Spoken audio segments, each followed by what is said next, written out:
Buenas tardes, bienvenidos a un nuevo encuentro de Estado de SAT. Hoy tenemos con nosotros a Eliezer Ávila.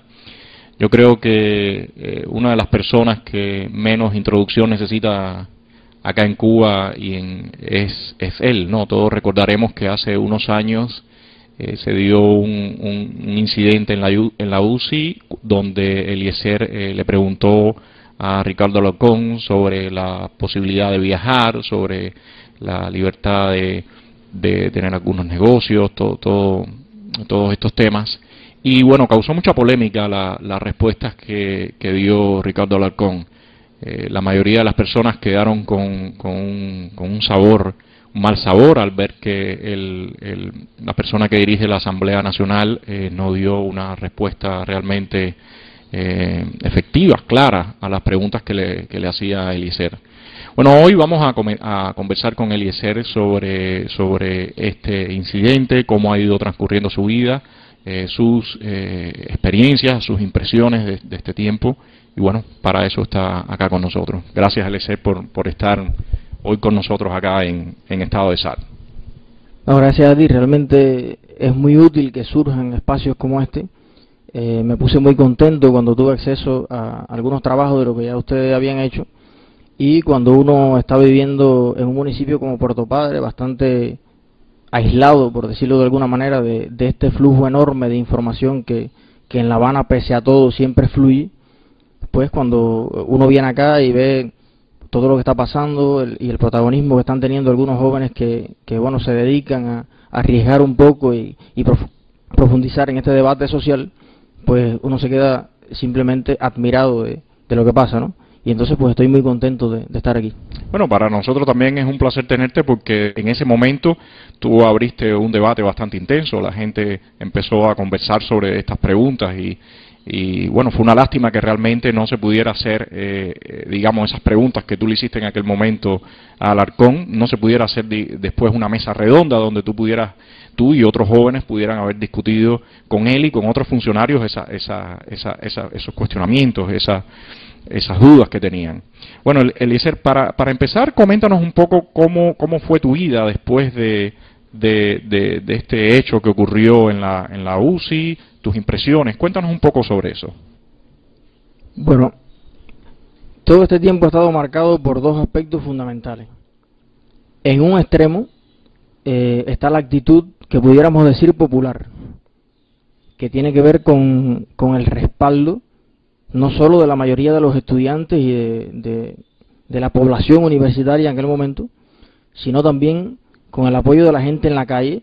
Yo te cuento que después de eso viví experiencias preciosas, únicas y inolvidables para mí. Yo salía y en una guagua, en la calle, en un parque, donde quiera que la gente me identificaba.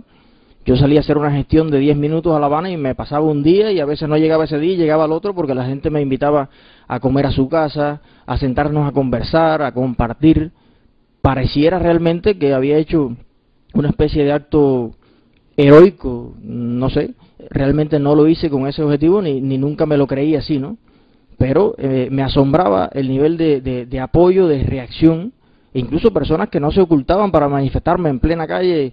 No sé si eso se puede decir aquí, pones el pitico, pero me decían, cojones, mi hermano, qué bueno que pasó eso, y todo el mundo muy interesado en saber, bueno, pero ¿cómo fue posible? ¿Cómo tuviste acceso a la televisión? Y sobre eso siempre me hacen un grupo de preguntas muy grande que yo trato de responder cortésmente, pero el tiempo y la dinámica del cubano pues no me permite hacerlo en una acera, en una calle, en una guagua, conversar mucho con la gente. Y el acto de comunicación en sí es algo que me encanta, me nutro de eso, y por eso creo que esta posibilidad en este espacio de tal vez con un poquito más de tiempo, no con un formato ajustado, ni con un guión, ni mucho menos, pues uno puede conversar un poco más y desahogarse en algunas cosas. Eso es un lado. El otro lado, que es la parte de algunos dirigentes, sobre todo del tema del partido y de toda esta parte más reservada, que aunque te confieso que he discutido poco o nada con este tipo de personas porque normalmente no me ofrecen la posibilidad de establecer un debate, una discusión, y lo han evadido mucho. sí en sus acciones, en sus decisiones que tienen que ver conmigo, se ve reflejada una posición muy reservada, muy conservadora con respecto a todo. Me gradué bien en la UCI, discutí mi tesis de graduación, se me asignó un trabajo en un joven club en Puerto Padre. Estamos hablando de en qué año exactamente y en qué mes fue que Yo te me graduaste. gradué hace 2 años y algo, ¿no? Soy de la tercera graduación. Terminé el servicio social hace aproximadamente 3 meses. El servicio social transcurrió en un joven club de allí de Puerto Padre. No puedo decir que haya sido tal vez el trabajo que desarrolló en mí, las habilidades que haya aprendido en la UCI, ni mucho menos, porque bueno, allí van los muchachitos a jugar, los cursitos son de iniciación en Windows y esas cosas, y realmente no es que explotara mucho ni desarrollara ninguna habilidad allí. Pero bueno, no creo ser el único en ese caso. A casi todos los graduados de la UCI que han salido del proyecto en sí, pues viven un poco esta frustración de no desarrollarse en esta ciencia joven que es la informática, que todos los días cambia y demás, y uno siente la impresión de estar pues bien atrás en... Bueno, eso siempre ha sido una sí. contradicción fuerte que yo creo que todos los universitarios en Cuba hemos salido. O sea, si de alguna forma se invierte en crear nuevos profesionales, inversión que aunque aquí siempre se usa el término de Estado como un ente supra, yo creo que finalmente es una inversión que hace el propio pueblo cubano, es el trabajo de la gente. A mí me gusta que tú me digas eso porque veo que al fin encuentro una persona que tal vez entiende esta disyuntiva de lo gratuito y de lo que el Estado te da o no. Yo tengo un análisis sobre esto muy particular. Fíjate, yo creo que en el mundo no existe nada gratis.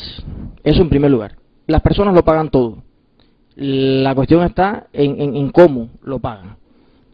Si en Argentina, por ejemplo, en vez de pagarle, un ejemplo, $3.000 a un médico mensualmente, le pagaran $20 como le pagan en Cuba, le podían regalar ampliamente la educación y la salud y todos los servicios de eso que siempre van a costar menos, ¿no?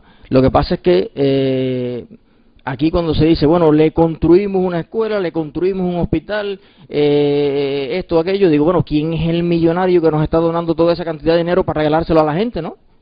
Sí, exactamente. Sí, o sea, es el fruto del trabajo, del sudor del pueblo, de todo el país, en manos de alguien que tiene el poder de administrarlo de la manera en que tal vez políticamente lo entiende mejor y de ubicar las cosas en Cuba o fuera de Cuba como las entiende. Entonces, pues simplemente es alguien que está administrando esos bienes del pueblo, pero para nada es gratis. O sea, ya se paga con el trabajo de todo el mundo.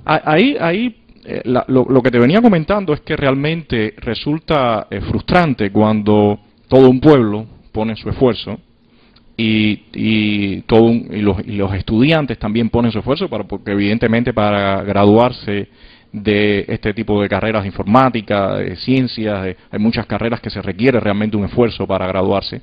Lo que es frustrante es que ese esfuerzo casi se echa a la basura. Yo me siento estafado, la realidad es esa. Fíjese, yo pude haber sido un gran médico, y te confieso algo, yo desde chiquitico operaba los caguayos y tenía toda esta inquietud de la medicina, y hoy en día incluso me leo mucho mejor una revista de genoma humano, de cualquier avance en este sentido, y me cuesta trabajo leerme un libro de informática, y lo confieso, yo no sé si yo podré llegar a ser un buen informático. Nunca fui, dentro de mi grupo en la UCI, un destacado en el asunto de la docencia y la informática. Siempre asumí roles de liderazgo, de sumar personas a causas. Casi siempre me asignaban las causas más difíciles, donde nadie quería ir, yo era capaz de sumar un grupo de gente, ir y cumplir la tarea y hacerlo bien. Y entonces pues en la FEU siempre tenía un lugar para esto, ¿no? Pero no era mi vocación la informática en realidad. Mi vocación era la medicina. Incluso en el pre me destaqué mucho en esta ciencia y pues casi con la carrera en la mano cambié de opción y decidí ir en la informática porque, hablando en plata, en aquel momento los duros tenían que ir para la escuela del comandante, para la escuela de la UCI. Las personas que fueron de La Habana a hacer la propaganda de la UCI a las provincias no escatimaron en hacer expectativas, esa es la verdad. Y entonces, pues, motivado por esto, y como tenía escalafón y tenía todo lo que hacía falta para ir para allá, y era además el presidente de la FEN de la escuela, pues nada, me fui muy contento para la universidad. Y ahora resulta que yo soy de los que primero quedamos sin trabajo en el municipio, de los adiestrados, ¿no? Y entonces, de alguna manera, uno siente que alguien te mintió, ¿no? Déjame hacerte una pregunta, Alice, porque para los que vivimos aquí en Cuba estas cosas los entendemos, pero hay incluso mucha gente que nos va a ver fuera de Cuba, y incluso cubanos que ya llevan tiempo fuera y no están familiarizados con estos temas. Cuando tú terminas la carrera, uno debe siempre hacer 2 años de servicio social. Correcto. Después que terminas el servicio social, ¿cómo tú buscas tu empleo? Yo siempre que abordo cualquier tema lo hago desde la más cruda realidad. En Cuba la cuestión del empleo pasa por el asunto de los contactos, indiscutiblemente. Todo el que conoce a alguien que está en una firma, o en el turismo, o en alguna empresa, o en lo que sea, que puede engancharte en algún lugar, pues lo hace. El Estado, cuando te gradúas, hace un esfuerzo enorme imponiéndole a pequeños lugarcitos fríos donde hay una computadora, donde realmente no haces falta para nada, el hecho de que tiene que recibir 1, 2, 3, 4, 10 adiestrados y estar allí. Se busca un presupuesto de no sé dónde para pagarte algo en ese tiempo, pero esas instituciones, como era el caso de mi Joven Club, están locos por quitarse esa carga de arriba. Hay que ahorrar, y entonces pues nada, terminamos el servicio social allí, donde realmente nunca tuvimos un verdadero trabajo acorde a un poco lo que estudiamos, ¿no? Pero ya terminan su compromiso contigo. Y entonces, ¿qué pasa? Pueden haber resoluciones por ahí que digan que los adiestrados, que si no pueden dejarlos en la calle, que si hay que hacer alguna oferta. Pero, por ejemplo, si ahora mismo yo voy al Ministerio del Trabajo allí y armo un petate, como dicen, bueno, necesito un trabajo, entonces te lo buscan realmente, te ponen de secretario de la secretaria, de la secretaria, de la secretaria, en una oficinita de educación por ahí, ganando una bobería de 8 de la mañana a 5 de la tarde, que además te quitan tiempo de lucharte la vida tan necesaria que hace falta, tal vez arreglando una computadora en la calle, haciendo alguna cosa para el arroz y los frijoles del día, y también te calla la boca, porque trabajo tienes. ¿Cómo fue cuando ocurre este hecho que todos conocimos, que vimos bueno, nunca, no estoy seguro si en esa época yo no estaba en Cuba, no estoy seguro si tu intervención se puso en el televisor, tengo entendido que no. ¿Sí se puso? No se puso. Lo que sí se puso fue después cuando se hizo esta especie de conversatorio donde participaste tú y otros muchachos desmintiendo que te habían golpeado y estas cosas. Eso sí se puso en la televisión. Eso sí se puso en la televisión. Eso sí se puso. Pero, ¿cómo transcurrió tu vida después de este incidente? ¿Cómo fueron tus estudios dentro? Me comentabas que en la calle a la gente le pareció maravilloso, que tu percepción era que a algunos funcionarios no le había gustado. Pero, ¿cómo pasó en la escuela? ¿Qué fue? Bueno, mira, en la escuela puedo decirte que todo el universo de participación que yo tenía a través de la FEU, por ejemplo, de publicar artículos en la página web de la universidad, en salir en UCITV dirigiendo alguna reunión, alguna cosa, o sea, todo lo que implicara algún protagonismo de frente a los estudiantes, se eliminó inmediatamente. O sea, con el asunto este así mismo me lo expresaba, no se te puede dar demasiado protagonismo, porque entonces hay personas que ven en ti un cierto líder. Un líder. Y entonces, pues tú sabes cómo es el asunto del temor al liderazgo ajeno aquí. Pero bueno, las preguntas incluso que tú habías hecho, nadie podía tildarla de disidencia, porque tus preguntas eran muy dentro de la propia articulación del sistema, o sea, preguntando desde una posición donde o sea, llegabas ahí automáticamente, poniéndole unos pasos más adelante de lo que normalmente se dice, ¿no? Entonces, ¿cuál era la molestia? Yo creo que estos sistemas que yo pienso que luchan a ultranza por mantenerse largos periodos de tiempo, casi infinitos, que abarcan la vida de toda la gente en muchos casos, en el poder, tienen casi que un plan de ir, bueno, según el globo se va hinchando y la presión va subiendo, yo voy soltando un poquito de aire, doy un poquito de cordel y así la gente se entretiene un tiempo y vuelvo a dar otro poquito, y así siguen pasando los años, ¿no? Y tal vez en aquel momento exigir una respuesta a no uno ni dos, sino a 4 o 5 asuntos importantes, definiciones importantes en el país, un poco que ellos lo consideraban muy prematuro. Esto nos vira la cosa muy rápido. Fíjate que surgió un debate nacional muy interesante que de alguna manera despertó una expectativa que hubo que de alguna manera hacer algo para que esa expectativa pues se calmara, disminuyera. Y una pregunta, Eliezer, en ese momento no hubo ningún llamado de algún funcionario, de alguien para, digamos, conversar más en privado, bueno, a ver, ¿cuáles son tus dudas? ¿Cómo? ¿Eso no ocurrió? No, la universidad estaba muy preocupada, sobre todo la dirección del partido, por el asunto de cómo había quedado la universidad de frente al Arcón. Y entonces se nos pidió hacer una especie de carta donde recuerdo que de alguna manera la historia era quedar un poquito mejor con Alarcón, ¿no? No sé si le harían llegar el pedacito que yo escribí porque, bueno, era entre todos, los 4 o 5, no sé qué, y la parte mía fue... O sea, la preocupación no era por las preguntas y las dudas tuyas, sino cómo se sentía Alarcón. Sí, eso sobre todo. Me refiero a la dirección de la universidad. Sí. Y cómo quedaba la UCI como institución frente a Alarcón, ¿no? Y a la dirección de la revolución. Entonces, yo lo que hice fue invitar a Alarcón a seguir el debate, ¿no? Y bueno, no sé si eso le llegaría, pero la preocupación en sí era esa. Y entonces los más recalcitrantes, los rojos más recalcitrantes, como siempre, ni siquiera hicieron hincapié en el sentido ni de la pregunta ni del debate, sino tal vez en la forma, que si era o no el lugar adecuado, que si era o no el momento adecuado. Y como yo en mi vida nunca conozco ni he visto que haya llegado el momento adecuado para esas cosas, para mí el momento adecuado es todo momento. Y entonces, pues bien. Bueno, pero yo creo que era una reunión convocada por los directivos de la escuela. Era para hablar del asunto de las elecciones, explicar cómo era el proceso eleccionario en Cuba, que realmente no necesita mucho tiempo para explicarlo, porque es una cosa muy simple, pero yo lo que no entiendo es cómo muchas personas ven divorciado del asunto de las elecciones la realidad. Sí, la realidad que vive el pueblo de Cuba, porque el problema es que las elecciones en el mundo entero son una oportunidad. Exactamente. Precisamente para... es un plebiscito para el poder. Exactamente. Uno ve en el cambio de poder un arma. Claro. Que está en manos del pueblo y que permite de alguna manera la movilidad, la evolución, que para mí es tan importante. Usted puede dar un paso para adelante, para atrás, para el costado, no sé qué, pero a la larga siempre irá en una dirección. Y aparte, déjame decir un puntico ahí. Lo importante de las elecciones es que es una forma, que es un plebiscito con respecto al poder, y da la posibilidad al pueblo, al ciudadano, de cambiar o mantener el poder existente en forma pacífica. Porque eso es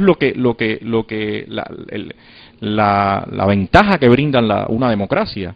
Que no se necesita que haya violencia, que no se necesita que haya inestabilidad en el país para sencillamente decirle a un grupo que esté gobernando, mira, nosotros no estamos de acuerdo en las cosas como las estás haciendo, y en vez de querer a Pedro Pérez de presidente, queremos a Juan González, ¿no? Exacto. Mira, yo siempre he pensado que, siempre no, ¿para qué nos vamos a engañar? A partir de que tomé conciencia de estos temas, ¿no? Porque uno a veces, estudiando tanta matemática, física, no sé qué, no es que tenga mucho tiempo para pensar, pero a partir de ese momento sí leí mucho, pensé mucho, reflexioné mucho, aprendí mucho, y ahora me doy más cuenta que nunca que simplemente el sistema eleccionario en Cuba es totalmente una cosa de risa.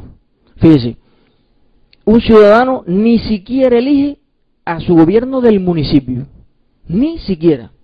Usted elige a alguien del barrio. Normalmente, como la gente ve divorciado todo este sistema de gobierno de la realidad que está pasando, elige, como se dice en informática, el más pringao, no sé cómo se dice en la calle, un tipo que realmente no pinta nada, uno que le gusta andar de reunión en reunión con su agendita debajo del brazo y que no es más que un portavoz de lo que le dicen en el municipio para transmitírselo a la gente. Bueno, no hay esto, no hay otro, ya.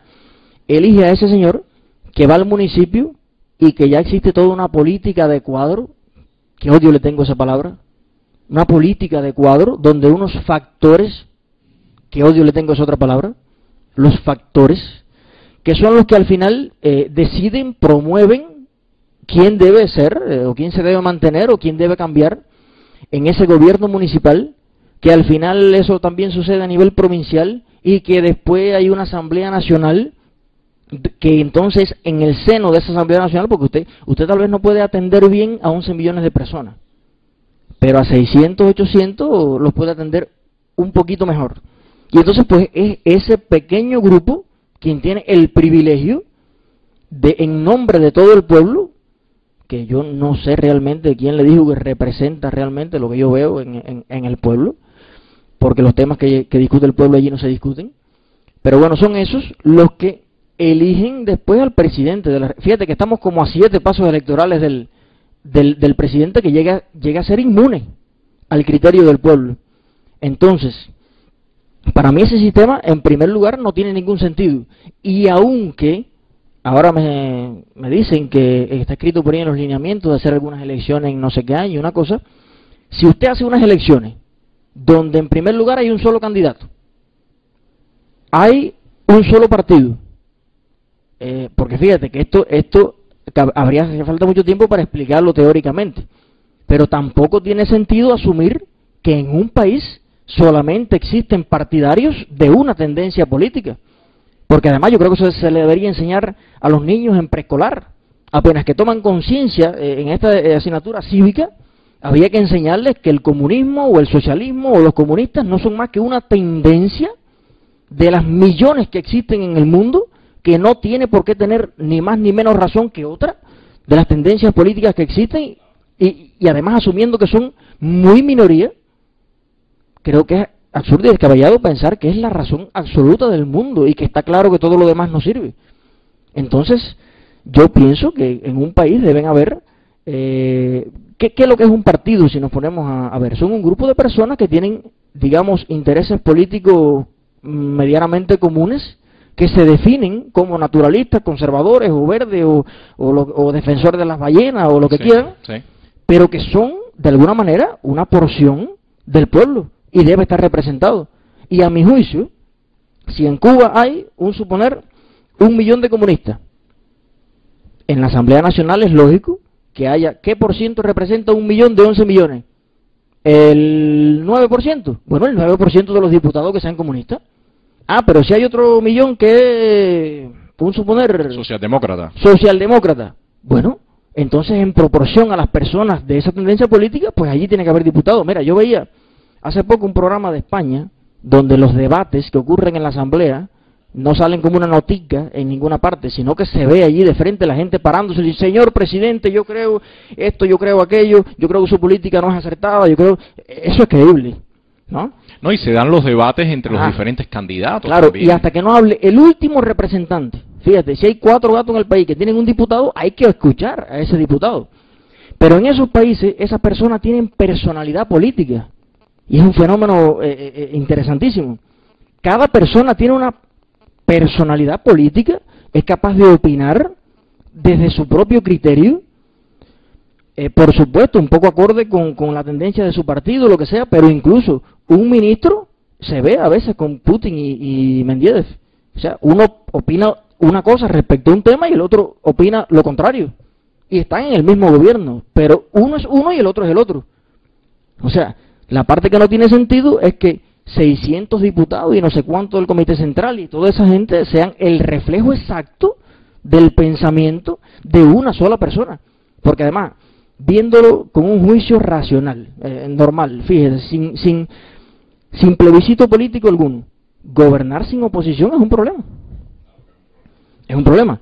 Fíjese cuántas veces usted con su mujer en su cama va a tomar una decisión al otro día y gracias a que lo consulta con ella y le dice: mi amor, pero yo creo que esa decisión no es acertada, yo pienso que se podía hacer aquello otro, no sé qué, y simplemente con consultar con su esposa, usted moldea, usted inserta, enriquece su idea, y al final la ejecuta un poco más consensuada.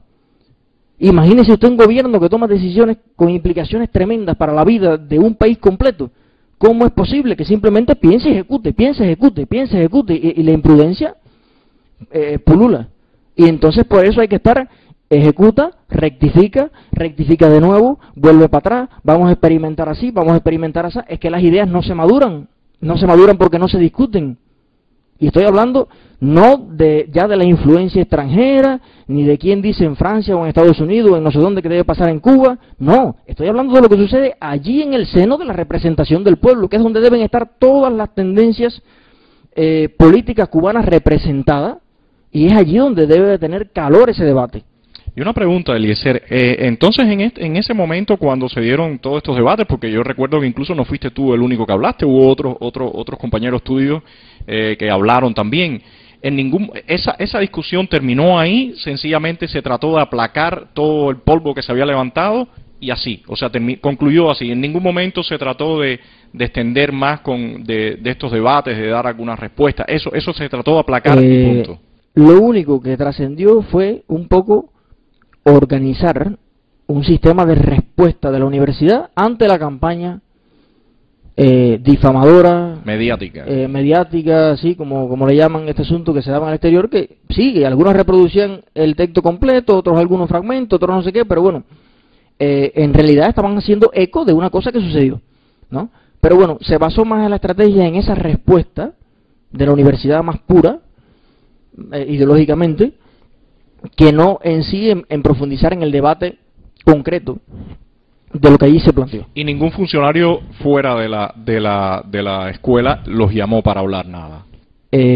No. Recuerdo que Sáez, en aquel momento del partido de Ciudad de La Habana, se mantenía muy al tanto, llamaba constantemente cómo están las cosas, qué se está haciendo, tengan ese muchacho ahí, debe haber dado instrucciones de que no me molestaran mucho. Y pues la cosa más menos normal, ¿no? Por debajo del piso todo moviéndose, pero a mi alrededor la cosa estaba más o menos normal. Después fue más problemático cuando salió la llamada entrevista de Méndez, que es un periodista independiente de allá de mi pueblo, que aunque tal vez yo no estuve muy contento en ese momento con cierta manera en que abordó algunos temas. O sea, me estás hablando ya después que terminaste tus estudios, ya después de graduado. No. Ya todavía en la escuela. Sí, en las vacaciones de ese propio año. Ah, perfecto. Sí, nosotros tuvimos allá una conversación. Y entonces pues él publicó una especie de entrevista que tenía algunos matices más de él que míos, ¿no? De un idioma que yo no es que no acostumbro a hablar así, ¿no? De que la dictadura castrista, de que no sé qué, o sea, no es mi estilo. Y entonces tenía un poco de esto, y entonces pues llamó, claro, era el pretexto ideal, ¿no? Para decir, bueno, estás ayudando, estás plegado al enemigo, a lo que pasa, sí. Y entonces ahí sí se me sancionó por la juventud oficialmente. Se hizo toda se llenó el grupo. Estamos hablando de qué tiempo después del incidente fue que ocurrió. Iniciando el nuevo curso, el nuevo curso, sí. Y aunque, fíjate qué cosa tan curiosa, ¿no? Cuando se hizo una votación en el grupo aún con funcionarios de la juventud allí, la mayoría opinó que no se me debería sancionar. Sin embargo, dijeron, bueno, este funcionario que fue a hacer esa reunión allí no era muy eficiente. Vamos a ir todo el alto mando, y entonces ya vino decano y esto y lo otro, y en la juventud a nivel de la UCI, hicieron una reunión allí donde la gente a punto de graduarse tenía mucho, yo creo, un juego, y le temblaron las piernas, lo digo así mismo, a unos cuantos, y por una diferencia de 1 o 2 votos, una cosa muy 15-14, algo así, se decidió aplicarme una sanción que no fuera la separación de las filas de la juventud. Pero tú sabes que todo esto que me estás contando realmente es muy curioso, es muy típico en este país, ¿no? Yo creo que cualquier funcionario, cualquier persona que tuviera 2 dedos de frente cuando tú hiciste tu intervención y todas tus preguntas, lo primero que se tenía que haber percatado era que tú eres una persona con un fuerte liderazgo, con carisma para tratar para echar adelante las cosas, y lejos de atacarte, lo que ellos debieron de alguna forma decir, bueno, vamos a ver cómo podemos hablar con Eliezer, tomar sus ideas, porque como te comentaba al principio, tus preguntas para nada fueron cuestionando el sistema, tú cuestionabas cosas que no te gustaban, cómo estaban funcionando, y que resulta ahora, en el año 2011, Raúl Castro dice que ese tipo de críticas se deben hacer. O sea, entonces, Sin embargo, todas esas medidas que se tomaron, de alguna forma, lejos de buscar, por ejemplo, facilitarte que tuvieras un trabajo acá en La Habana, donde tú pudieras realizarte profesionalmente y donde pudieras poner, digamos, también servir para impulsar un cambio en la sociedad cubana, pues sencillamente lo que hicieron fue relegarte a una posición donde sabías que tú ni profesionalmente ni con tu actitud de liderazgo ibas a poder hacer nada, ¿no? No, y está claro que en Puerto Padre las oportunidades de comunicación, de todas esas cosas, porque déjame decirte que estando en la UCI siempre quisieron acercarse a mí muchos periodistas cubanos, extranjeros, independientes, de todo tipo. Ellos sabían que había un interés mediático en hacerme un seguimiento, y entonces, pues bueno, Puerto Padre ofrecía todas las garantías para eso. O sea, un municipio casi aislado, sin comunicación, sin nada, un trabajito ahí para entretenerme, y entonces, pues creo que fue una decisión bien consensuada, de decir, bueno, vamos a ponerlo ahí. Yo estaba solicitando hacía tiempo ya el cambio de dirección para La Habana, bien argumentado, precisamente con un interés profesional y demás, con todas las garantías, pues para una casa que sobraban metros cuadrados y todo bien, y se me denegó sin motivo, denegado. O sea, eso fue cuando todavía estabas estudiando, cuando ya correcto, ya al final de los estudios, previendo graduarme y quedarme aquí en La Habana. Claro. Tuve que apelar ya a la Asamblea Provincial del Poder Popular, donde se dieron un lujo terrible para responderme, y además me presenté en la Asamblea Nacional. Me informaron que Alarcón no estaba allí, pero ya un poco malhumorado quería tratar de frente qué era lo que estaba pasando conmigo, por qué me denegaban esa posibilidad. Yo siempre he sido una persona que me he pasado la vida estudiando. Yo no tengo ni una multa por no traer el carnet de identidad. O sea, yo jamás he visto un policía de frente a mí pidiéndome un documento. Y entonces no pueden confundirme con la persona que viene a La Habana a hacer no sé qué cosa. Yo quería la oportunidad de trabajar y demás, no sé qué, y no entendía por qué me estaban denegando aquello. Bueno, lo cierto es que después que me presenté en la Asamblea Nacional, un tiempo después me llegó la noticia de que ha sido aprobado tu cambio de dirección. Actualmente yo tengo dirección de La Habana. Entonces, cuando tú terminas ya tus estudios, te vas a cumplir tu servicio social en Puerto Padre. O sea, ¿quisieras comentar algo más en ese periodo de la UCI? Sí, mira, la dirección de La Habana me llegó cuando ya estaba en el servicio social en Puerto Padre. Ah, ok. Para cambiar para acá, debía ser en la misma institución. En un joven club viviendo en Ciudad de La Habana, con ese salario te mueres de hambre. Y entonces, pues, pensé que iba a estar un poco allí con la familia, además, pudiera tal vez esta etapa pasarlo un poco mejor, que era una camisa de fuerza, ¿no? En algún lugar. Y entonces, pues, ya terminé mi servicio social allá en Puerto Padre. En Puerto Padre. Durante el servicio social te dedicaste a trabajar en este joven club, y tú hiciste algún otro tipo de actividad, digamos, incluso en lo personal. ¿Cómo transcurrió esos 2 años? Lo bueno del trabajo en el joven club, además de que te ofrecía una cuenta de correo y cierta navegación, usted sabe que para las personas que tenemos inquietudes sociales y políticas, como comentaba ahorita, yo resisto más el hambre que la desinformación. Eso era un gancho para mí, para estar allí, ¿no? Mantener cierta comunicación. Y lo otro que hice fue siempre en la calle instalar computadora, dar mantenimiento, cositas así que uno va cobrando su dinerito, y al final del mes pues es otro salarito, ¿no? que lo suma a esto para, ya sabes, el arroz y frijoles del diario. Entonces, terminas tu periodo de servicio social, y ¿qué comienzas a hacer? Bien, yo había adquirido, junto con mi ex esposa, no esposa de casados y eso, pero bueno, vivíamos juntos con una muchacha genial, y teníamos un copelita, esto de vender helado en barquilla y esas cosas.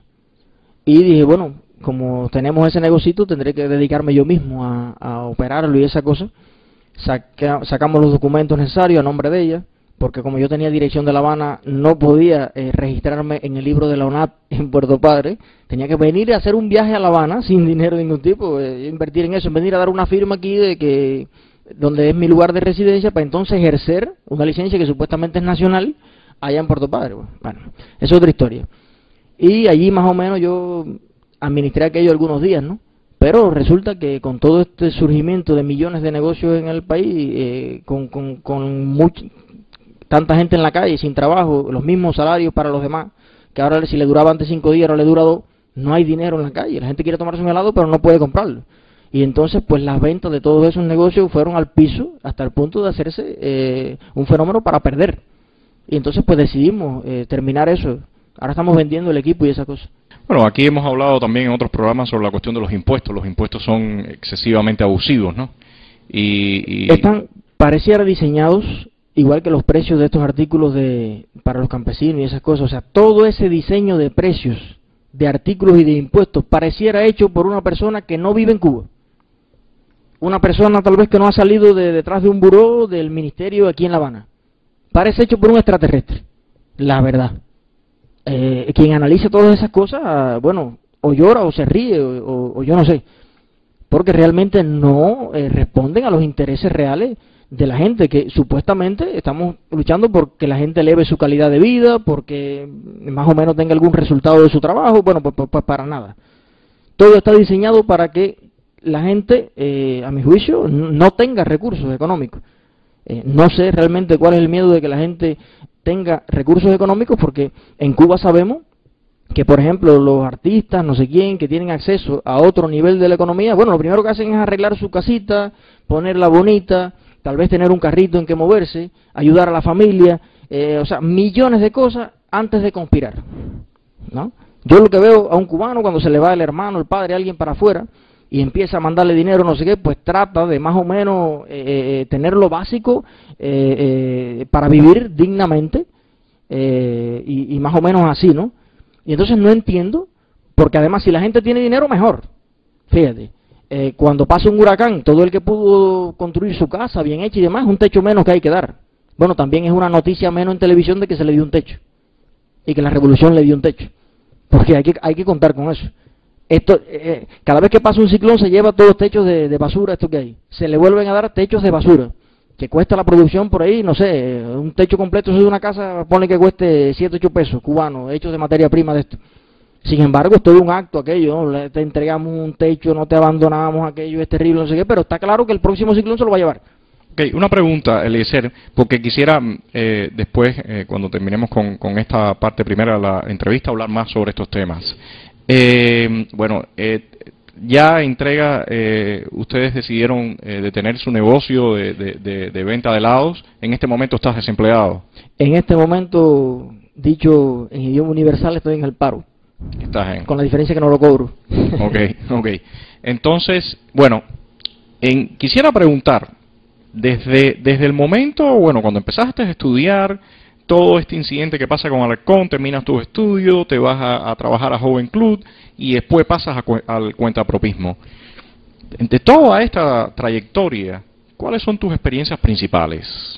Mira, yo te confieso que he aprendido más en estos 2 años y tanto que en mis 26 años de vida. Siempre que uno forma parte de este mecanismo de burbuja, de estar en la universidad, de estar concentrado en las asignaturas, en las actividades propias de la escuela, primero no tiene tiempo y después tampoco tiene información, pero la mente no evoluciona al ritmo que evoluciona cuando tú sales a la calle, te enfrentas a la realidad cruda. Ya no es tal vez un mantenido de tu familia que hace un esfuerzo enorme quitándose de todo para que tú estudies acá, que es carísimo.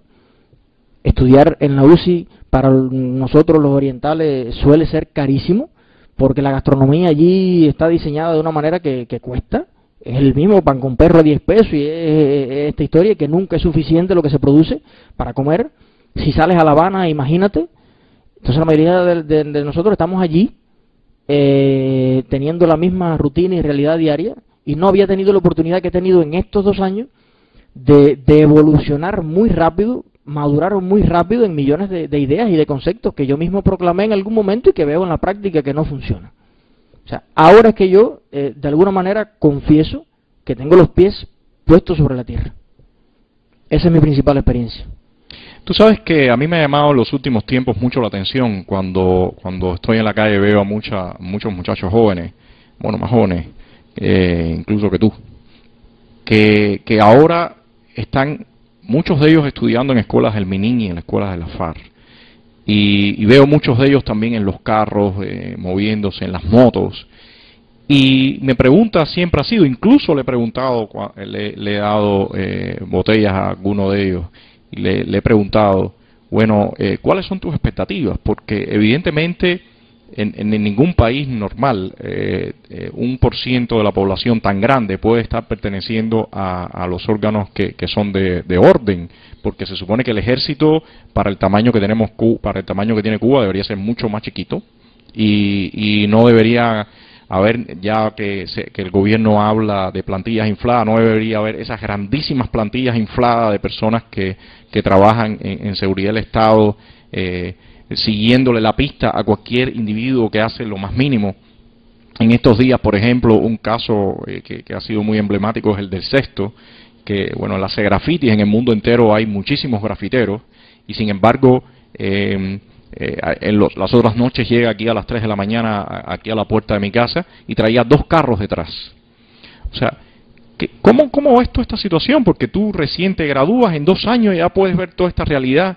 ¿Qué crees tú que ve el joven cubano que está estudiando, estos muchachos que también están estudiando en las escuelas del Minin, de la FARC?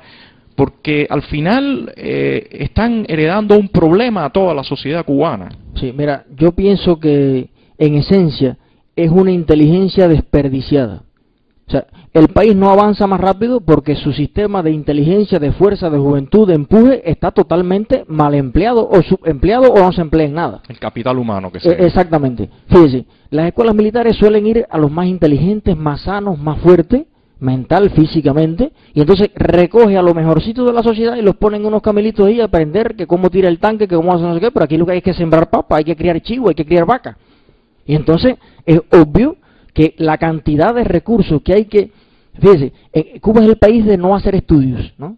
Nosotros reflejamos en la prensa todos los estudios que hacen las instituciones no gubernamentales en Estados Unidos, en todos los lugares de las estadísticas, ¿no? Bueno, yo quiero saber y que se haga público, si es posible, cuánto gasta las Fuerzas Armadas, cuánto gasta el Ministerio del Interior, cuánto combustible, cuánto en salario, cuánto en comida, con el objetivo de preservar. Habría que ver qué o a quién.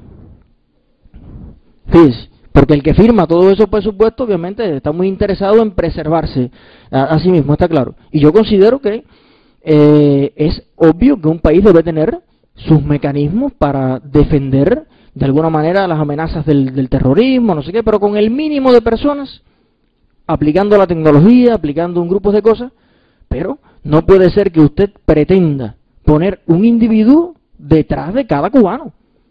Aunque ellos tienen también otros sistemas muy efectivos, porque déjame decirte que el asunto de Cuba es el laboratorio político más sofisticado del mundo. A mí no me cabe duda de eso. Han estudiado la experiencia de sistemas anteriores, incluso en Cuba, muy poco inteligentes, por cierto, porque querían preservarse a punta de cañón, y cuando usted mata a 4 o 5 hijos del pueblo, el pueblo se encabrona, ¿no? Pero si usted priva a las personas, por ejemplo, de toda la comunicación interpersonal, o sea, yo nunca he visto una etapa de coincidencia tan clara como la que existe hoy en Cuba. Usted puede conversar con un doctor, un deportista, un mendigo, porque hay muchísimo, y cualquier tipo de persona. Estamos totalmente de acuerdo, todos los cubanos, básicamente en lo que queremos, o por lo menos la mayoría.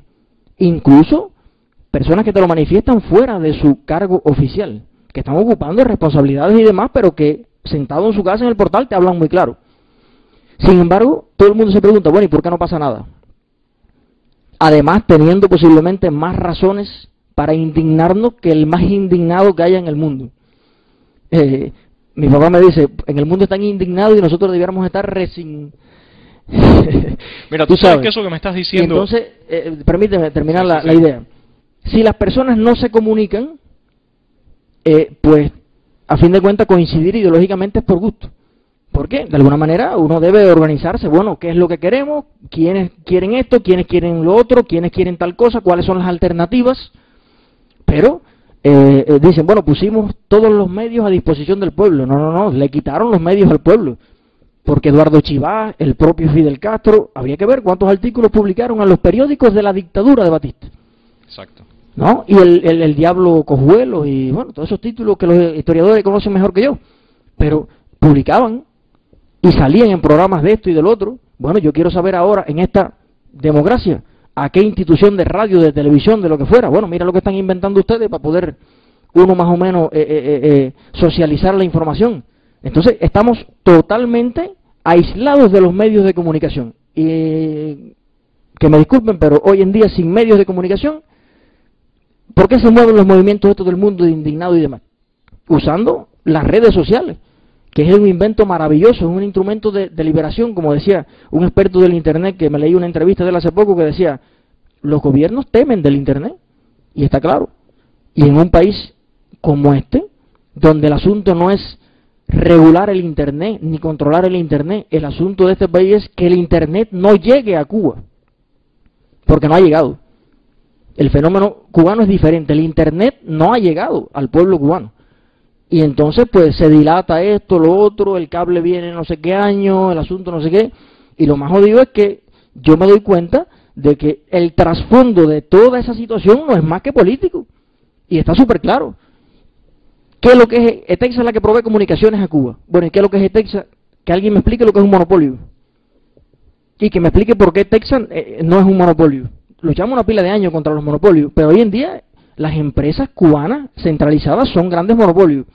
Usted nada más pone otra empresa paralela a ETEXA, independiente, a hacer la gestión de la comunicación en Cuba, y ETEXA va a la quiebra. Porque el cobro de la llamada, el minuto, esto, lo otro, son cosas que no están acorde a la realidad cubana para nada. El hecho de que no pueden ponerle teléfono a la gente. En mi pueblo, en Yaray de Vasco, un consejo popular de, no sé, 3.000, 4.000 habitantes, y 2 o 3 teléfonos. Fíjese, no hay infraestructura para poner teléfono aquí. Bueno, ponga otra compañía para que tú veas que lo que se van es a matar por poner el teléfono. Más barato, más eficiente, con más servicio, con más cosas, pero donde no hay una competencia empresarial real, no puede haber calidad, disminución de los costos. O sea, es todo parte de una sola tubería, ¿no? Y entonces también el control, imagínate. Tú sabes, Eliezer, que tú tocaste un punto que a mí me llama mucho la atención. Tú dijiste ahora cuando hablabas que hay una gran coincidencia entre la gente. Yo creo que eso es algo que llama mucho la atención. Yo, a raíz de que he comenzado a hacer esto de SAT con nuestros amigos y todo, hemos ido cada vez encontrando más personas. Los otros días alguien me preguntaba, bueno, ¿y cuál es tu idea general de lo que has visto en SAT? Yo le digo, mi idea general es exactamente eso que tú decías. Es que hay mucha más coincidencia de lo que la gente se puede imaginar. Incluso esa coincidencia, evidentemente, el propio sistema las tiene. Cuando tú hablabas de ETEXA, los otros días Giovanni Sánchez escribía un artículo sobre la escucha, el espiar a los ciudadanos. Y yo creo que la seguridad del Estado escucha mucho todas las opiniones que hay, incluso, como tú decías, de personas que están dentro del propio sistema. Que manifiestan que sencillamente el sistema no da más. Hay que hacer cambios y no pueden ser cambios de pretender que una economía se levante llenando fosforeras en una esquina. Cualquier persona, los otros días incluso un economista que trabaja en el Centro de Estudio de la Economía Cubana, Omar Everleni, decía que no se puede levantar la economía de un país vendiendo sándwiches. Entonces yo creo que está más que claro lo que está pasando en Cuba y está más que claro cuál es la vía para solucionarlo. Sin embargo, ocurren cosas como, no sé si tú leíste el artículo, el tabloide que salió sobre el Congreso, la conferencia del partido que se va a hacer en enero. Cuando yo leí eso, mira, honestamente, empecé a leerlo y no pude seguir. Le pasé la vista por una necesidad de mi interés, pero cuando lo leí, dije, qué tristeza, ¿no? Qué tristeza que teniendo la posibilidad de hacer cambios profundos, de teniendo la posibilidad de que el país empiece a tomar el rumbo que debería tomar, seguir tan empecinados en un camino que nos va a llevar sencillamente al abismo, ¿no? Mira, yo te digo una cosa, yo estoy muy preocupado, muy preocupado, porque sinceramente te digo algo, yo quisiera vivir en Cuba. Yo quisiera tener una vida para mí, para mis hijos, para mis nietos, en este país, pero en otras condiciones. Otras condiciones que nunca van a llegar haciendo las cosas de la misma manera, porque no sé si fue Confucio que dijo, bueno, si tú quieres tener resultados diferentes, tienes que empezar a hacer cosas diferentes. Si haces lo mismo, tendrás los mismos resultados. Y eso se aplica también a las personas. Si tú sigues con las mismas personas que piensan de la misma forma, haciendo las mismas cosas, nunca vas a tener un resultado diferente. También es posible que, disculpa que yo hable con nombre y apellido, pero a mí me jode mucho que los intelectuales y eso hablan y dicen cosas interesantes, pero nunca van a la raíz de las cosas, siempre hablan por las hojas, ¿no? No. Bien, es posible que Raúl en este caso tenga un poco más de conciencia de lo que está pasando, no sé qué, pero es que el comprometimiento que tienen todo ese buró político, digamos, y todas las personas allegadas a ellos, esa atadura visceral a la historia y a la verticalidad de ese pensamiento, esa posición durísima ante el mundo, es más grande que ellos mismos. Esto que han creado de humo enorme, que se ve en todo el mundo, es más grande que su propio pensamiento. Y entonces, pues, es muy poco lo que en ese marco pueden hacer. Ahora, este asunto de querer, como tú dices, salvar el país vendiendo croquetas, en otros términos, mira, la economía interna no hace crecer la economía a mi juicio. O sea, un país y una persona necesita el roce con el mundo para que entre, el país respire, entre divisa fresca, entren inversiones, entre dinero, crezca realmente la economía, y vendiéndonos cosas entre pobres, toma mi pullover y dame tus medias. Traficando nuestras miserias. Sí, exactamente. Eso no conduce a nada. Ahora, yo no creo tampoco yo no creo en nada centralizado, a no ser una central de ambulancia tal vez para que sea más eficiente. En economía, yo no creo en lo centralizado. Yo creo que la economía la hace la gente y cada quien es responsable de hacer economía, y es un fenómeno más bello incluso porque a la gente se le ocurren cosas que nadie puede ni pensar. No puede pensar ni un presidente, ni puede pensar nadie. Yo creo que aquí no hay que definir lo que hay que hacer. 168 cosas mediocres que hacer. ¿Tú sabes lo que es en el año 2010, 2011 oficializar que un plomero puede ser plomero? Vamos, mira, por errores menos graves han robado cabezas en el mundo. Entonces, no es esa la cuestión. Hay que abrir la frontera. Los productores o interesados en hacer cualquier negocio en Cuba tienen que tener roce con la gente del mundo.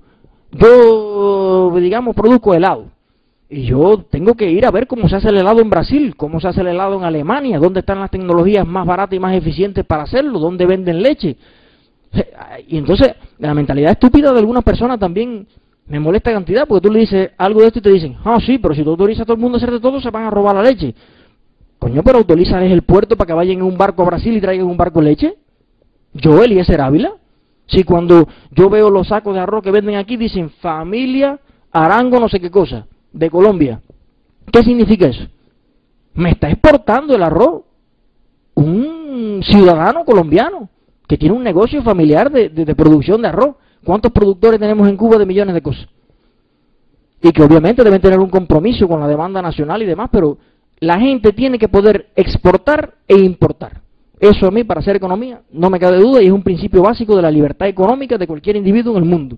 Tiene que poder explorar, comunicarse, intercambiar, para poder llegar un día a tener en Cuba una clase media mundial. Fíjese, independientemente de los que estén por arriba o los que están por debajo, es importante usted tener una referencia de lo que puede ser una clase media mundial, con acceso a información, con acceso a digamos, la creación económica, desde una libertad y una movilidad absoluta a lo largo del mundo. En la medida en que usted se puede comunicar más, se puede mover más, puede tener más contacto, puede hacer más gestión, es que usted tiene éxito en este mundo tan competitivo en un negocio. Entonces yo vendiendo croquetas bajo una mata, friéndola con carbón allí en un monte de Puerto Padre, ¿qué tipo de negocio es ese? Que va a aportar a la economía de Cuba, ni que va a ser yo recogerle 4 pesos a los guajiritos de allí para aportárselo al presupuesto nacional. De ahí mismo salió. Se lo pagaron por arar con una yunta de buey unos plátanos y ahora yo se lo estoy recogiendo por las croquetas y se lo vuelvo a devolver al Estado. Eso no es economía. Para nada. Entonces, se admite, por ejemplo, que una persona siembre una caballería de plátano ¿no? Y esos plátanos son muy útiles, eso no sé qué, sí, pero ese es productor de plátano, pero yo soy informático. Ahí es un punto que quería ¿Cuál es la llegar. diferencia? Ese es un punto que quería llegar porque tú sabes que en este momento los principales motores de la economía en el mundo entero están relacionados con la tecnología. Y mira que en Cuba tenemos capital humano preparado en eso. Pero mira que se ha ido capital humano. Sí, y se va a seguir yendo. Se va a seguir yendo, porque yo creo que debería ser normal, ya que existe una cooperativa de la caña, porque yo no me puedo asociar con todos los desempleados de mi municipio que habemos graduados de la UCI con ciertos conocimientos y bueno, vamos a montar un laboratorio de creación tecnológica. A lo mejor sale de nosotros un chip o un protocolo de red o cualquier herramienta que puede no solo ayudar al desarrollo de Cuba, sino del mundo también. ¿Por qué no podemos dedicarnos a fabricar mejores relojes, mejores dispositivos de audio, mejores cualquier cosa en la tecnología? O sea, con el mismo concepto que produce papa, el que produce papa, ¿no? Y así el que produce arte, el que produce música, el que produce lo que produzca, bienes, servicios, tela, ropa, zapatos.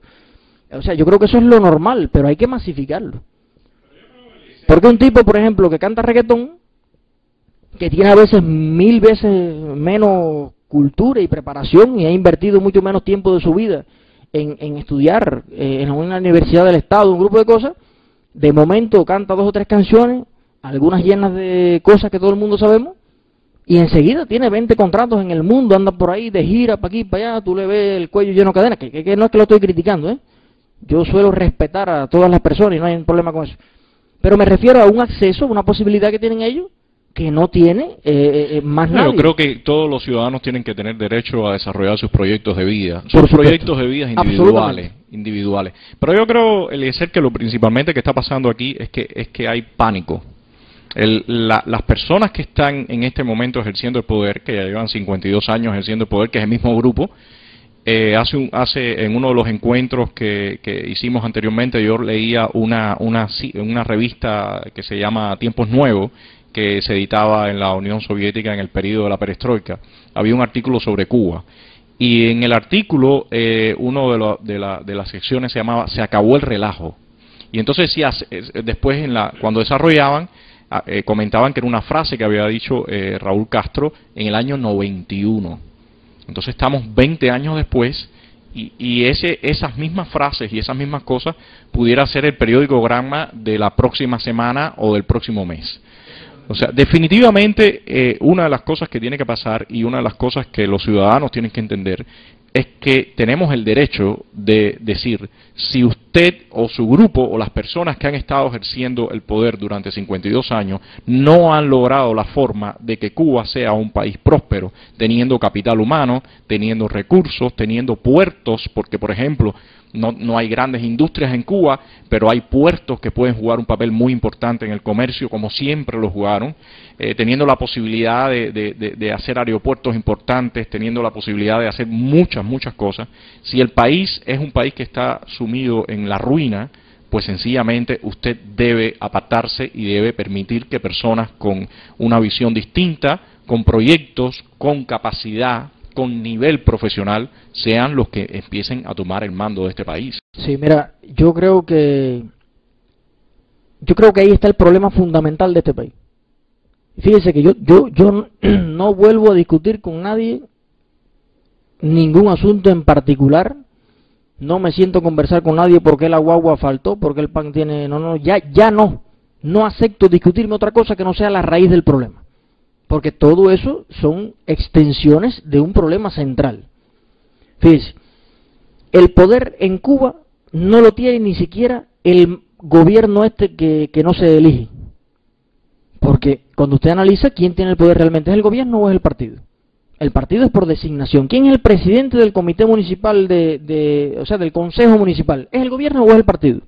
Es el partido, el que tiene los grados el que dirige aquello allí. Y usted ve que el del gobierno está sentado al lado y es, sí, repitiendo lo que baja de arriba del partido. Y el partido no lo elige nadie. Es por designación los cargos. Entonces, efectivamente, el que ejerce el gobierno en Cuba no es electo por nadie. Porque ni siquiera cuando fuese electo por los miembros del partido, los miembros del partido no son el pueblo de Cuba. Eso es así. Ahora,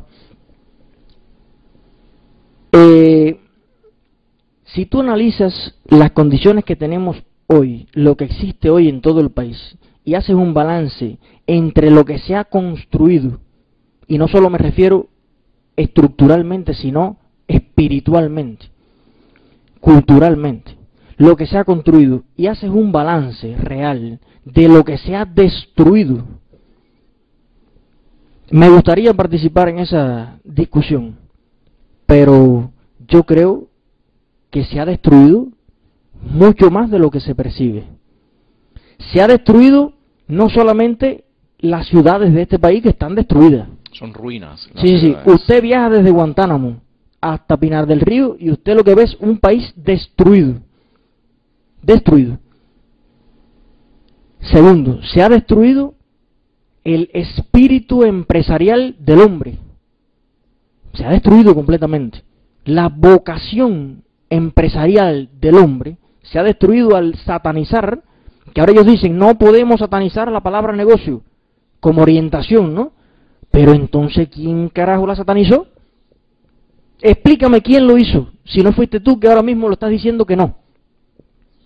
Pero es que, ¿quién tiene la posibilidad en el mundo durante tantos años de cometer entonces todos esos errores confesos y ahora también a los no sé cuántos años emprender como si tuviera pedir un cheque en blanco? Exactamente, dame toda la confianza del mundo que ahora otros 50 años voy a experimentar otra cosa, a ver si me parece bien o me parece mal. Mira, yo te digo una cosa, para mí lo mejor que existe en el mundo en estas cosas de elecciones es el tiempo fijo de mandato.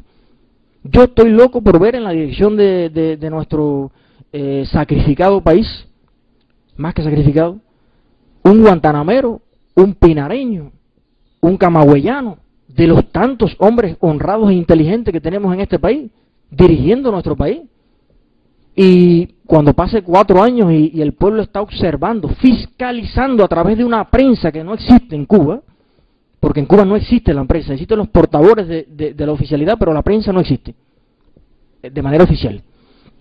Con una prensa que fiscaliza, que hace realidad todas estas frases de Martí, que no hay monarca con periodista honrado y todas estas cosas.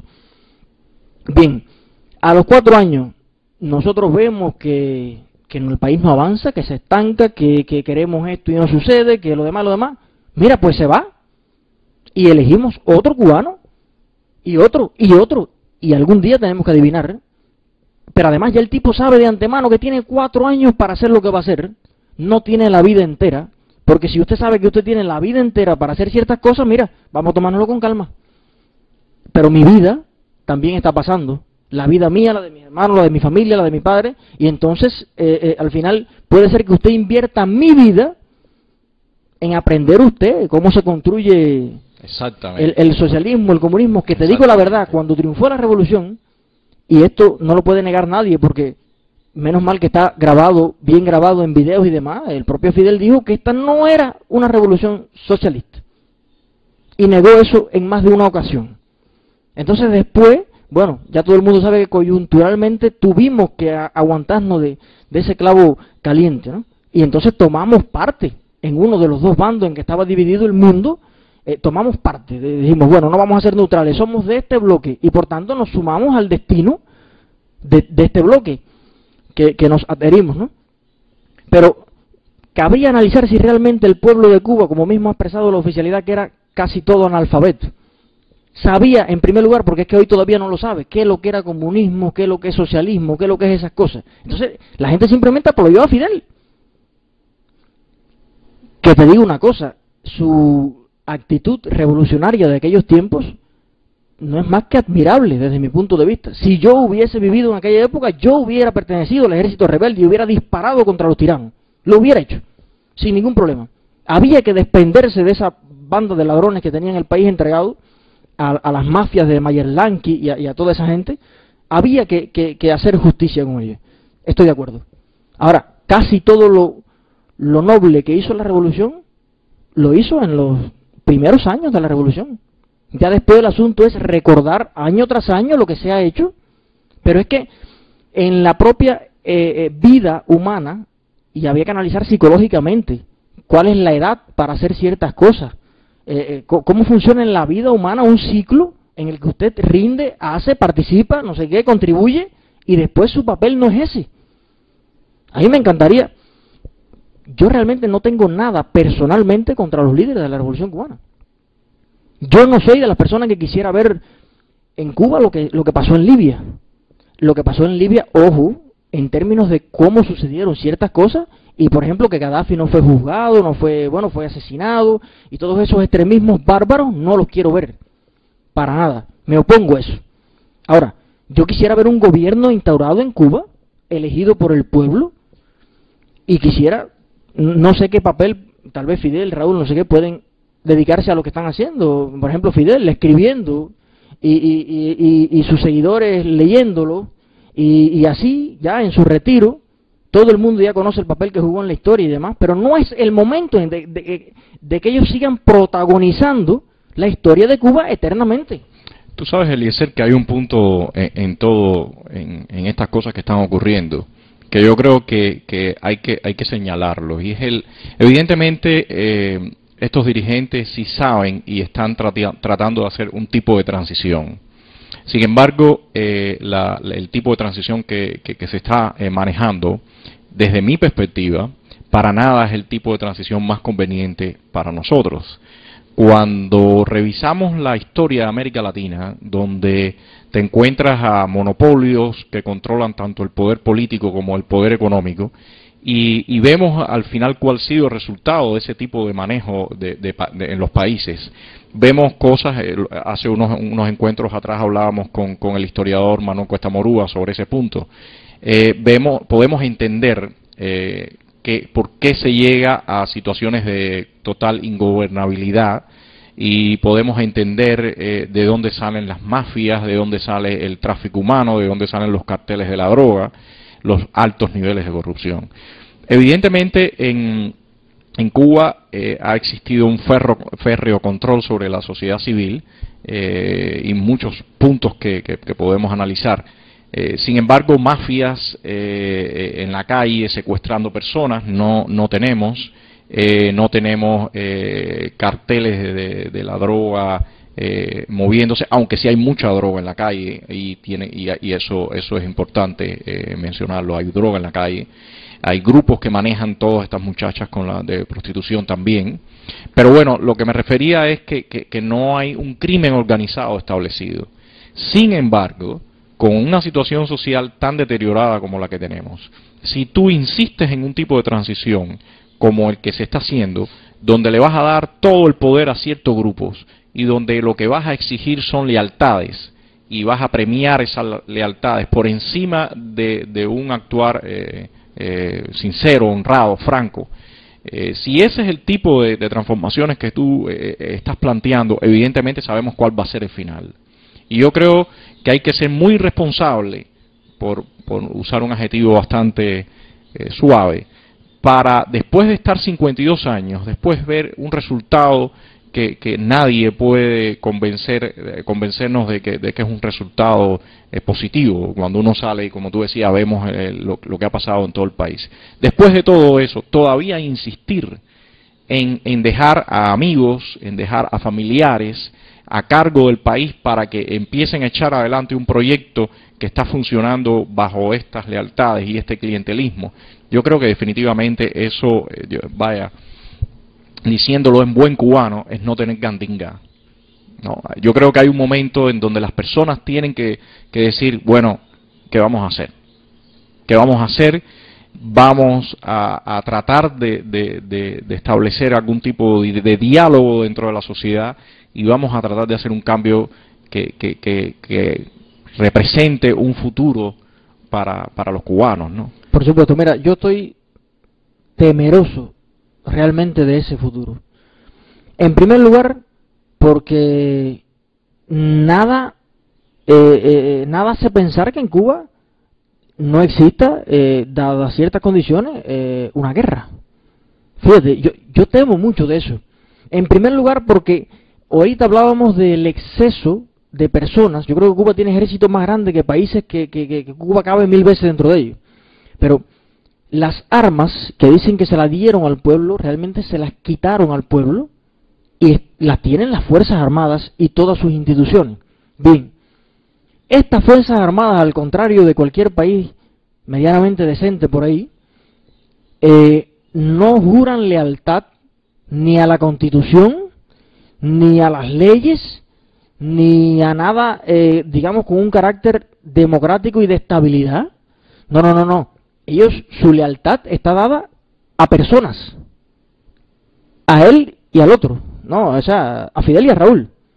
Y una vez que no esté su claro liderazgo, entonces, ¿de quién se apoderará del poder? Con todos esos grupos armados, y además que sabemos que en todo ese generalato y demás, aunque hay esa aparente coincidencia, yo no creo en la coincidencia, y menos cuando de poder se trata, y de perder o ganar todos los privilegios que se han vivido tanto tiempo. Entonces, cualquier cosa puede pasar. El pueblo no está armado, gracias a Dios. O sea, para mí me moriría de tristeza de ver a un cubano muerto a manos de otro, de cualquier forma de violencia que exista por un fenómeno político en Cuba. No lo quisiera ver. Pero ellos tienen la responsabilidad, porque te digo una cosa, no le deseo a nadie ningún tipo de mal, ¿no? Ojalá duren 200 años ahí en su casa tranquilo, con toda la seguridad que llevan y demás. Pero cualquiera se puede morir de hoy para mañana, cualquiera. Y entonces no haber dejado garantizado un sistema democrático, un país organizado, que se sepa lo que hay que hacer en cualquier término, eso es un gran problema. Porque simplemente la gente queda desorientada. Y los que sí están muy al tanto de las cosas, porque cuando vemos todos estos casos que no se publican la mayoría, y si se publica al final es lo que sucede, la sanción, pero no los hechos al detalle, cuando vemos todos estos casos de corrupción en los altos niveles administrativos de la dirigencia que roza los negocios y el dólar y no sé qué, yo pienso que estamos viendo una tendencia a que la gente se está preparando. Los que tienen acceso al dinero están tratando de sacar su porción y asegurarse para un futuro, para su familia, para ellos, o sea, un escape. Es lo que desde mi humilde y modesta percepción yo veo. Y entonces, esta tendencia es muy peligrosa. Y es posible que todas esas personas que ocupan hoy esas posiciones sean mañana los magnates precisamente de esas propias empresas que ellos administran, que por derecho propio entonces se los adjudiquen, ¿no? Porque yo creo que este es el país del mundo donde menos influencia y poder tiene las masas, el pueblo real, de decisión político-administrativa a cualquier nivel. Nosotros somos personas que nos enteramos de lo que nos comunican, pero no participamos en ninguna forma. No creo ni siquiera que la Asamblea Nacional participe, porque habría que ver constitucionalmente, por ejemplo, el señor Alarcón, qué poder tiene por la Constitución, y habría que ver realmente cuál es el poder que tiene. Hace unos días estaba leyendo una noticia sobre un campo de golf que están abriendo en la playa Guardalavaca, ¿no? Y pensaba en lo que me comentabas, ¿no? A los cubanos se les ha dado la posibilidad de traficar sus miserias. Sin embargo, cuando lees la página donde anuncian este campo de golf, estamos hablando de una inversión de más de 400 millones de dólares y una inversión grande, muy grande, con todos los lujos.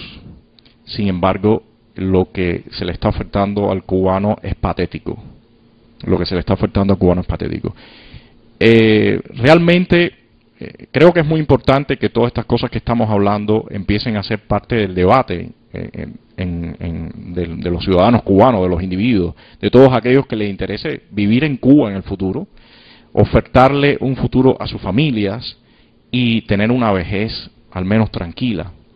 Sin embargo, lamentablemente no vemos en ningún canal de televisión, no vemos en ningún medio de prensa ninguno de estos debates sobre estos puntos, y sí vemos una retórica que atormenta, ¿no?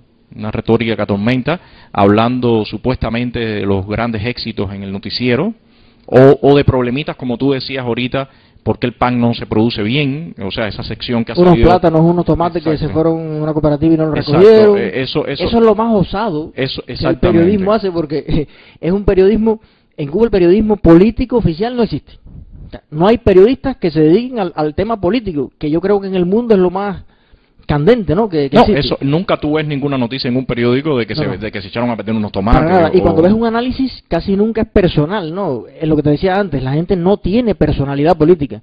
Y déjame decirte que, a mi juicio, las personas en Cuba, yo le decía a un amigo el otro día que yo creo que la especie cubana ha mutado, como tal vez en mayor medida ha mutado también la población norcoreana.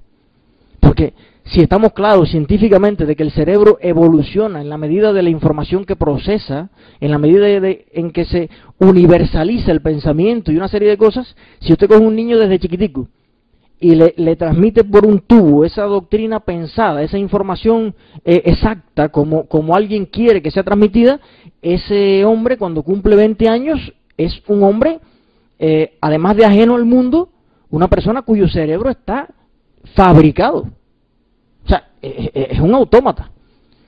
Yo le ponía el ejemplo en una conversación hace poco, algunos amigos, de algo que me leí de una profesora china que dio clases en China y después dio clases en Alemania. Y decía, ahora es que yo me doy cuenta del atraso mental que tenemos nosotros en nuestros países. Yo le daba clase a 50, 100 alumnos chinos, no lo sentía ni estornudar. Lo que yo decía lo copiaban, así mismo lo repetían, y esa es la verdad. Nadie me la cuestionaba. Ahora vivo en Alemania, repaso a 2, 3, 4 niños y no puedo con ellos. Porque yo digo, esto es blanco, y me salta uno por allá y me dice, con su respeto, profesora, yo pienso que es negro. Yo me leí en internet esto y esto y esto, y tengo un libro que dice aquello otro, y mi papá dice, y explíqueme, ¿por qué dice usted que eso es así del color que usted dice? Y ella misma estaba obligada a prepararse, a investigar, y había llegado a conclusiones de que sus propios conceptos no eran siempre correctos, ¿no? Porque ella también los aprendió así, ¿no? Verticalmente. Entonces, esa diferencia entre un niño y un niño, de lo que podemos decir un país universal, marca una diferencia en la actitud de los seres humanos cuando son adultos. O sea, nosotros estamos acostumbrados a ir en masa por ahí para allá, a apoyar una cosa, no siempre se sabe ni lo que es, pero es para allá por donde hay que ir, no sé qué, y la gente no tiene una personalidad propia, una opinión propia. Yo he sido una persona siempre ajeno a la opinión de la mayoría. O sea, no me preocupa. Durante no se sabe cuántas votaciones en mi grupo y demás, mi mano es la única, bien, yo opino de esta manera, todos los demás de la otra, eso no me preocupa. Pero creo que una garantía de vivir con tranquilidad es usted, por su propio raciocinio, por su propio juicio, ver las cosas y procesarlas en su cerebro y opinar sobre ellas, actuar en función de lo que su raciocinio le indica. Un ciudadano ubicado en un país de lo que yo le llamo países cuyas fronteras cada día tienen menos sentido, países universales. Yo vivo, por ejemplo, en el enemigo, en Estados Unidos. El gobierno me está diciendo que no mataron a ningún civil hoy en Afganistán. Bueno, yo puedo quedarme con esa versión, digo, bueno, está bien, pero puedo tener la inquietud de ir a internet, comunicarme con Al Jazeera o con cualquier medio alternativo, o ver en YouTube un video subido por cualquiera de un celular, y puedo contrarrestar esa realidad. Allá me están diciendo que sí, que mataron 10. Obama me está diciendo que no mataron ninguno. Bueno, yo hago un balance de la realidad que estoy viendo y tengo un juicio propio de lo que está pasando. Bueno, alguien está mintiendo y así. Pero si usted vive en un país donde el único acceso a la información que tiene, digamos, es el noticiero nacional, es el gran no sé qué, alguien ve las noticias del mundo entero y me las explica a mí en la mesa redonda. Yo no formo parte de la población más culta del mundo. ¿Por qué tengo yo menos capacidad que cualquier persona del mundo para hacer mis propios análisis de las noticias y demás? ¿Por qué tiene que explicármelo a alguien en una reflexión? Tiene que explicármelo a alguien. Yo quiero oír el discurso de Obama en vivo. Yo quiero oír el discurso de la primera ministra de Alemania, de Merkel. Yo quiero oír a Sarkozy. Yo quiero oír a Charabasat, de Siria. Yo quiero mirarle a la cara a esas personas. Quiero tener la opción de creerles o no. Yo quiero leerme todo lo que está publicado en el mundo. Tengo unas ansias de información enormes. Prefiero, quítame la comida, pero no me quites la información, porque dejo de ser humano. O sea, la parte que nos hace humanos en sí es del cuello para arriba. El estómago lo tenemos compartido con los cerdos, con los bichos, con cualquier cosa. Entonces no puedo dejar de alimentar mi cerebro. Y por tanto necesito estar en línea con el mundo. Yo veía, fíjese la pobreza mental de este individuo que ya ha mutado, que es una especie nueva. Yo veía una entrevista hace poco, un periodista español le dijo a una abogada de La Habana, señora, usted, ¿qué pasa en Cuba? Que no se accede al internet, dice, ¿quién le dijo a usted que yo para hacer mi trabajo necesito de internet? Obviamente, es una respuesta de rechazo a algo que está diciéndole un periodista español, enemigo de facto, ¿no? Y entonces, calcule usted la pobreza mental de esa persona. ¿Quién puede ejercer hoy en día un trabajo profesional? Posiblemente ni un zapatero pueda dignamente competir en el mundo si no tiene internet. ¿Qué es lo que es internet? Internet es un instrumento de liberación. Como decía este señor muy categorizado en internet, que leí una entrevista hace poco, internet es hoy en día el idioma universal. Somos analfabetos, si no... Es un fenómeno increíble que en Cuba haya un desarrollo tecnológico en la UCI donde se hace software y esto y lo otro, no sé qué, y que no sirva para nada para alfabetizar al pueblo de Cuba en términos de informática, que no es abre y cierra carpeta, ni conecta el guau ese para jugar, no, eso es bobería. Los conceptos universalmente conocidos de lo que son las redes sociales, de lo que es el intercambio cultural, el intercambio de información, de lo que influye la comunicación entre los seres humanos, en la paz, en crear, yo diría, un pensamiento mundial tan necesario que hace falta para que el mundo completo libre las batallas tan grandes que tiene, medioambientales, sociopolíticas, de todo tipo. Entonces, negar la urgencia y digamos, la fuerza vital que tienen esos medios hoy en día es simplemente ser un ser humano mutilado mentalmente. La mutilación, tengo entendido que es cuando un individuo por alguna cosa carece de un brazo, una pierna, algo que le impide la movilidad o desempeñar su trabajo correctamente. Bueno, si usted ha sido privado del desarrollo universal de su pensamiento, usted está mutilado. Es una mutilación en masa, lo que puede generar una educación, una doctrina lineal como la que nosotros y algún otro experimento del mundo maneja. Y por tanto es tan difícil usted ahora hablar del cambio de mentalidad, del cambio, no, usted no puede quitarse un cerebro y ponerse otro. No, el que tenemos es el que usted me formó. Eso es imposible si tú no permites lo primero que tú decías, ¿no? Que primero que el ser humano y el individuo se exprese, que pueda tener la capacidad de expresarse. Segundo, que tenga información para poderse expresar, porque para poder expresar y tener un criterio tú tienes que tener información. Bueno, Eliezer, para cerrar, quisiera dar alguna conclusión a las personas, a los amigos que nos van a ver. Bueno, es indiscutible que en este tipo de espacios que logra superar las expectativas de cualquier otro espacio que tengamos a la mano, aún así nos quedamos cortos en las cosas que uno rápido así puede improvisar, una conversación informal como esta, ¿no?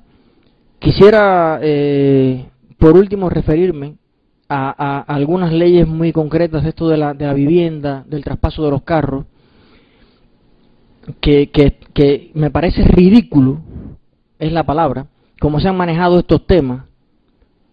Y también me parece penosa la actitud de algunas personas que han participado supuestamente para preguntar sobre estos temas allí, en estas reuniones, y no han partido de la realidad que enfrenta hoy el pueblo de Cuba.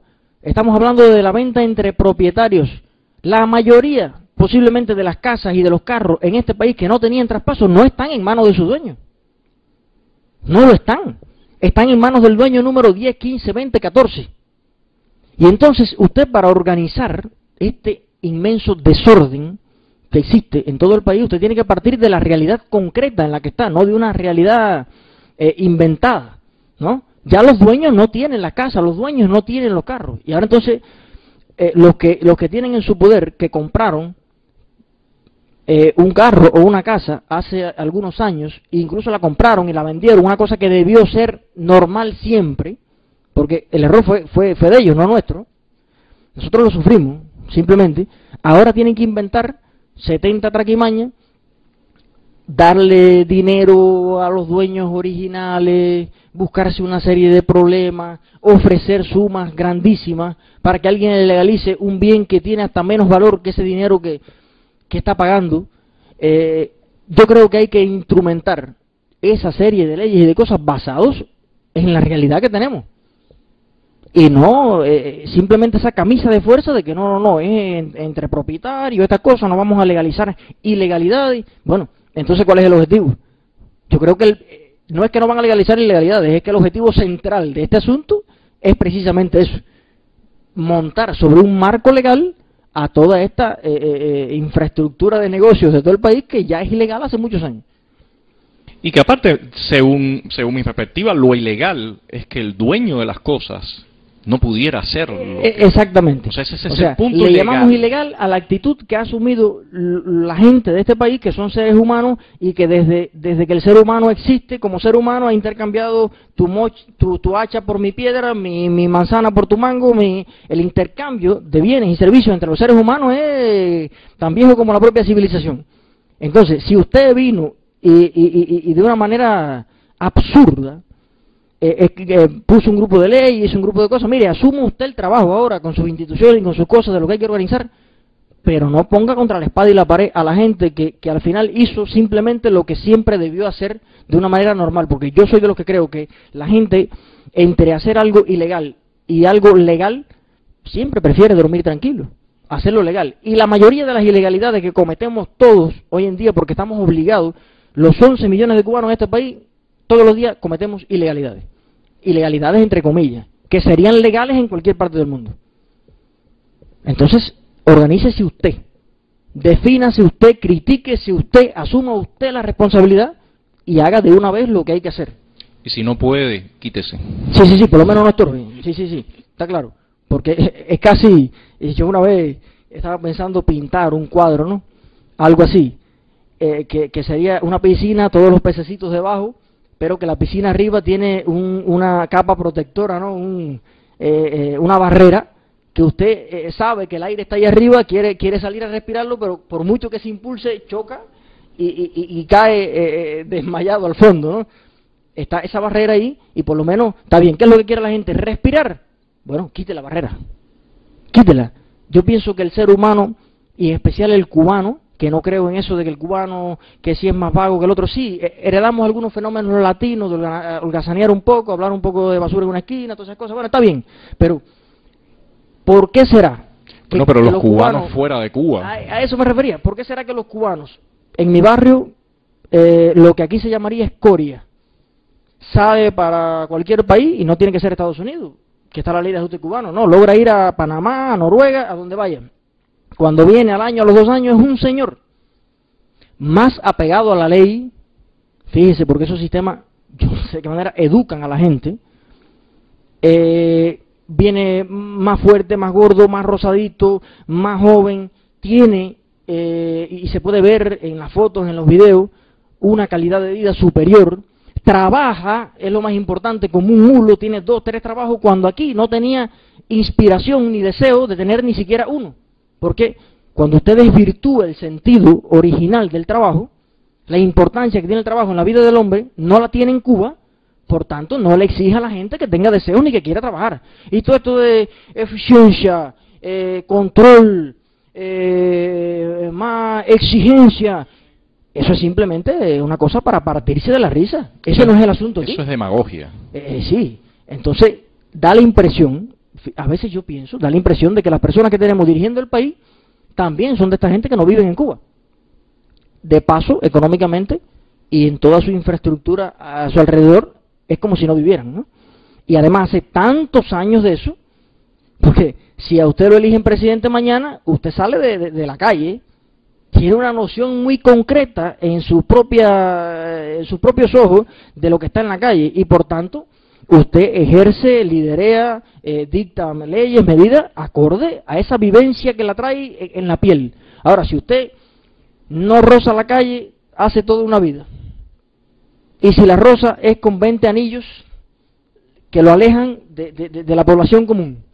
¿no? Aunque puede hacerse todos estos juegos de cámara de usted abrazar a una persona y no sé qué, y toda esta historia tan preciosa y tan bonita que nos hace llorar a veces cuando lo vemos en televisión y no sé más, pero ¿desde cuándo la dirección de Cuba no está en el Cañaveral? No está en la industria, no está en Jobao, en Puerto Padre, en Yatera, allá en los municipios, viendo qué es lo que se hace, viendo qué es lo que se fabrica, aportando allí, mirando las cosas con sus manos. ¿Desde cuándo la dirección está en La Habana? Y no en La Habana de la calle, digamos, en ese búnker en La Habana, porque además, si vemos también estadísticamente de los presidentes de todos los países, cómo viajan por el mundo, yo creo que los de Cuba son los que menos viajan. No tienen roce con el mundo, pero tampoco tienen roce dentro de la propia Cuba. O sea, tiene que ser un acto de un 26 de julio, no sé qué, que va a Santiago, pero siempre dentro de la burbuja. Entonces, hace falta ya. Fíjese, yo no creo ni en las recetas de alguien que esté resentido, de los ex batistianos estos que hablan, no sé, que del extremismo de Miami, mira, yo creo en una Cuba que es capaz de solucionar sus problemas desde Cuba, pero no desde el oficialismo.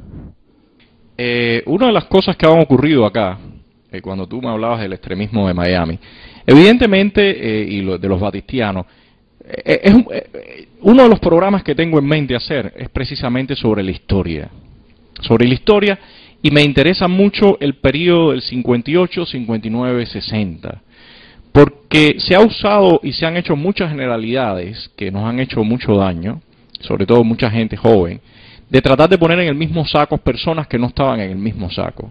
O sea, el laboratorio político que no fue lo mismo los batistianos, la gente que pertenecía al grupo de Batista, la gente que tuvieron decisiones importantes en eso, a muchos comerciantes, incluso grandes comerciantes que dieron aportes importantes monetarios a la propia revolución. Buenos empresarios, gente seria, sí. Ese es un tema que es muy interesante, que quiero tocar con historiadores, con especialistas en este punto, porque creo que hay que ir desbaratando un mito que se ha creado, que al final lo que hace es dividir. Sí, mira, déjame también, ya que tú lo aclarar también, que a lo que me refiero es a que, pues, mira, yo estoy consciente que los obreros más eficientes que tiene Cuba son los exiliados. En Cuba nadie produce nada. El respiro de la economía está claro que está en aquellos sacrificados que están en Miami o en cualquier otro país trabajando el triple para poder mantener su familia aquí en Cuba, los zapaticos del niño para la escuela, la mochila, no sé qué, todos los días son correos, mándame esto, medicina, de todo.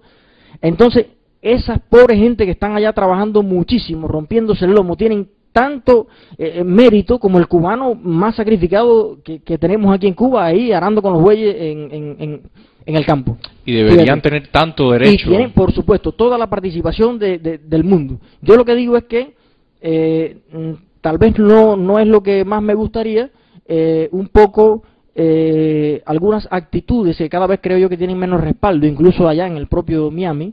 O sea, algunas personas que liderean algún tipo de organizaciones y de cosas, pues fíjese, aquí se dice, por ejemplo, que la oposición en Cuba, que también es otra cosa, está la oposición tradicional esta que ha habido siempre, que yo no me disgustaría conocer alguno, pero que personalmente no los conozco, pero bueno, aquí se argumenta mucho que esas personas allá financian todo esto que sucede aquí, ¿no? Yo no conozco, incluso en Cuba, ningún proceso revolucionario que se haya hecho sin ayuda o apoyo del exterior.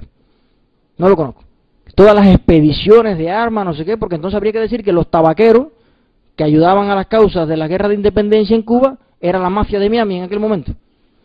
O sea, habría que ver lo que es terrorismo, por ejemplo, porque yo te digo una cosa, yo mañana me entero de que un enviado de Posada Carriles viene a poner aquí una bomba en una escuela, viene a volar un avión. Mira, yo posiblemente, si hubiese tenido en mis manos la decisión de dispararle o no a Posada Carriles, habría que ver.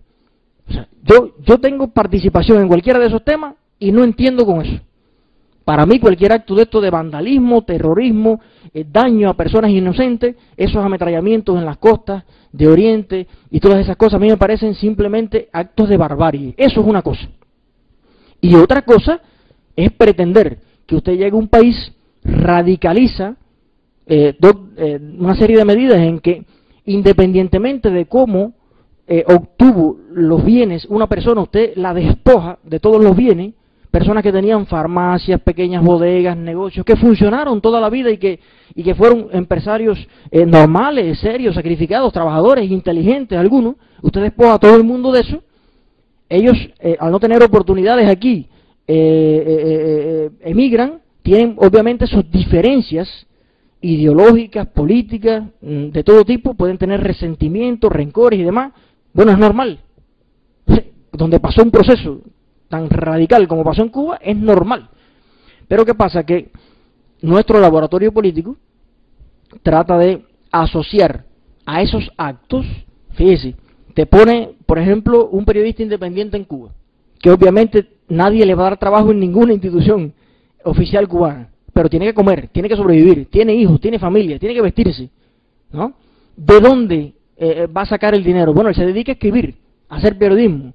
El medio que publica sus artículos tiene que pagarle, está claro. O alguien tiene que de alguna manera patrocinarlo para que pueda escribir, porque los sesudos oficialistas, para escribir y tener tiempo de hacer todos esos análisis de las ballenas y de todas esas cosas, también alguien tiene que garantizarle la comida, la ropa y los zapatos, a ellos y a los hijos y a todo el mundo. Y terminamos garantizándoselos nosotros, ¿no? Terminamos, exactamente, ese sí sale del lomo de nosotros. Allá sale tal vez del lomo de otra gente, ¿no? Que decide invertir su dinero en lo que él cree más justo, porque no podemos pensar que la razón existe solamente de este lado. Eso está claro, ¿no? Y entonces, ¿cuál es la estrategia? Vincular a todo el mundo, a lo mejor sale mañana en la mesa redonda, no sé, cualquier cantidad de cosas, vamos a ver, no sé, sobre mi persona. Independientemente a que fueran reales o no, ya quedan publicadas en el país, la gente la ve, y ya, Eliezer Ávila es un monstruo, ¿no? Y al final yo también puedo decir, como Fidel dijo en algún momento, pruébame que tengo $1, pruébame que alguien me ha pagado $1 para yo expresar lo que siento y lo que tengo en mi pensamiento. A mí, yo sigo una fina línea muy al medio. O sea, yo ni estoy plegado a nadie, ni repito palabras de nadie, ni nadie pone en mi boca ningún pensamiento que no sea el mío. Yo lo que creo es que coincido en pensamiento, y me lo demuestra la realidad práctica, con la inmensa mayoría de los cubanos. Y por tanto, de alguna manera, si a algo estoy apegado, es a el pensamiento actual de mi generación, de una generación más arriba, de los 30 y los 40 años ya, y también, ¿por qué no?, de muchas personas que vivieron incluso ambos regímenes, y de gente incluso que ocupa cargos hoy en las estructuras superiores y que por un problema de esto de no buscarse problemas y de toda esta historia simplemente no lo manifiesta, pero lo piensan también. Si con algo coincido es con ese pensamiento general.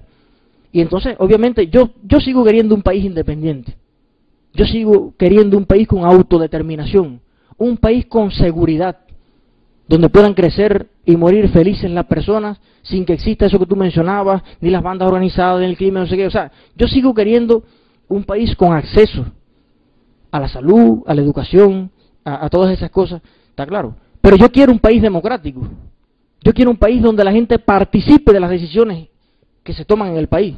Yo quiero un país donde cada cierto tiempo otro cubano elegido por el pueblo tome las riendas del país y experimente cosas que ni siquiera nuestro cerebro nos da desde esta silla para pensar.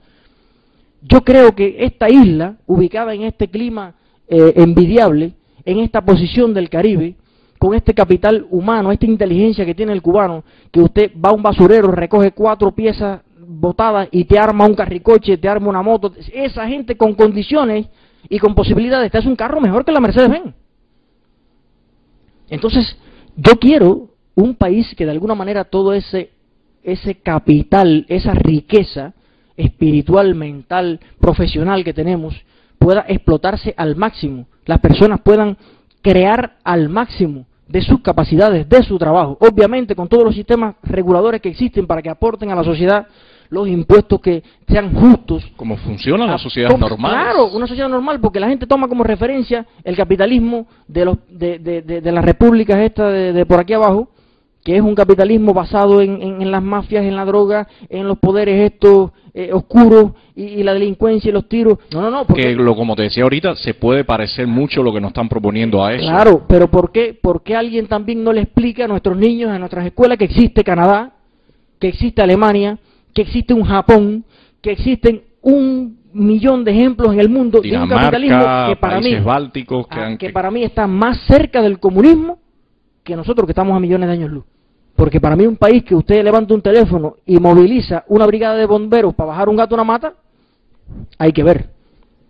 Fíjese, que usted está haciendo alpinismo en un lugar y tiene un celular aquí y con la lengua logró apretar un botoncito y tiene un helicóptero ahí arriba para rescatarlo, hay que ver. Un país donde usted no puede expulsar a un obrero a la calle así como así, porque tiene que indemnizarlo, tiene que pagarle, tiene que haber una razón justa. Un país donde llega un emigrante, como tantos emigrantes cubanos que llegan a todos esos países y recibe una ayuda, recibe un estímulo, se le gestiona mediante un centro de ayuda, eso, un trabajo, un apartamento, una vida digna.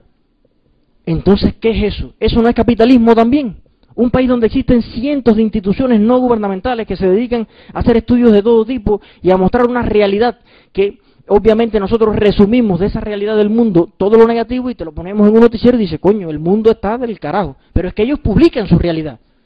Todas las cosas que Cuba prueba en muchos sentidos de Estados Unidos y demás son documentos que ellos mismos desclasifican, porque está en su democracia instaurado que tienen que mostrar esa información cada cierto tiempo al público. Bueno, dime tú que desclasificar a Cuba todos los secretos que tuviera, que aquí funcionara igual, y que todo el país tuviera acceso mediante la prensa a todas esas cosas y a todo lo que sucede aquí. Porque obviamente allá con una AKM y aquí con un cuchillo hay quien mata a unas cuantas gente en un lugar. Se dan unos carnavales y hay 7 o 8 muertos. Hay violencia, hay fenómenos sociales muy parecidos a lo que existen en otros países por debajo del telón, invisible a la prensa, pero que todos los cubanos sabemos que existen, pero no lo tenemos reflejado en el periódico.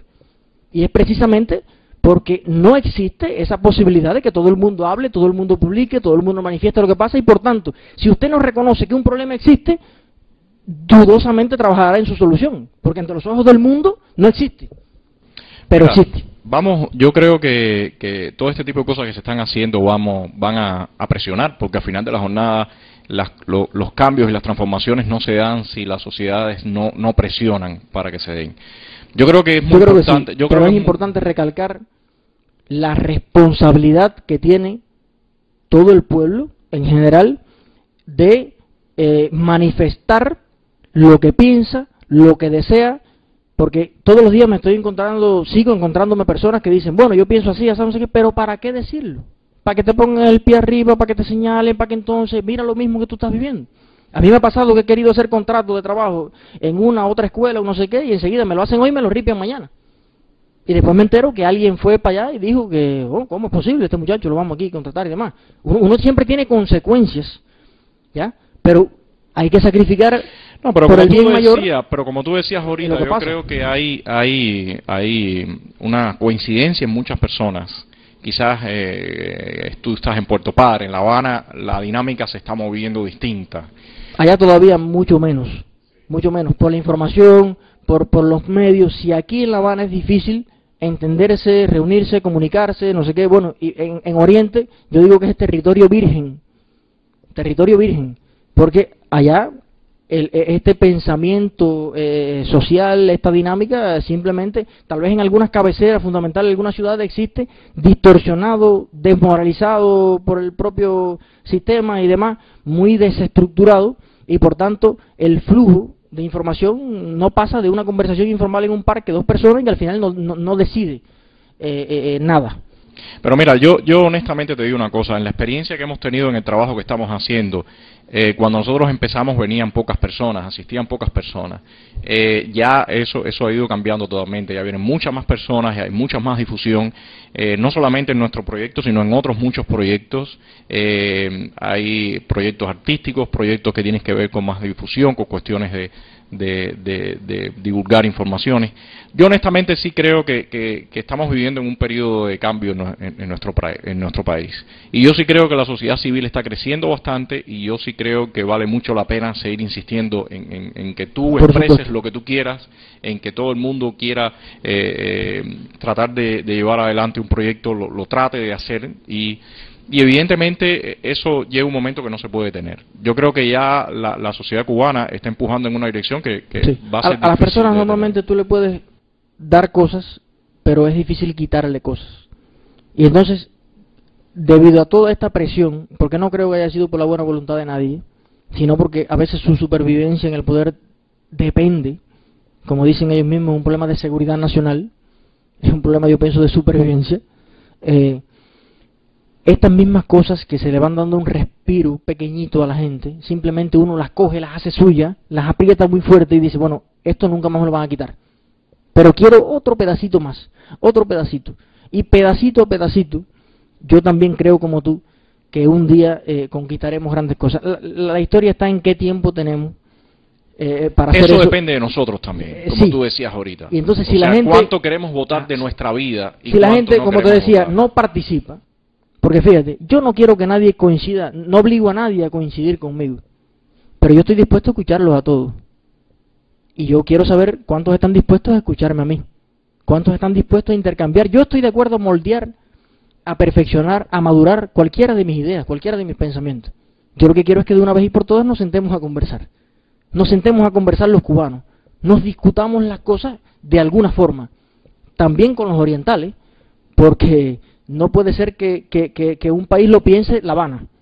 O sea, yo creo, y te lo comentaba ahorita, que los que hacen ciencias sociales en Cuba tienen que ir a Oriente, deben ir a los campos de Oriente, deben ver cómo se vive allí, cómo viven los guajiros, cómo viven, porque al final toda esa gente de Oriente también, digamos que si alguien tiene una venda en los ojos, la venda más oscura la tiene quien menos posibilidad de luz tiene.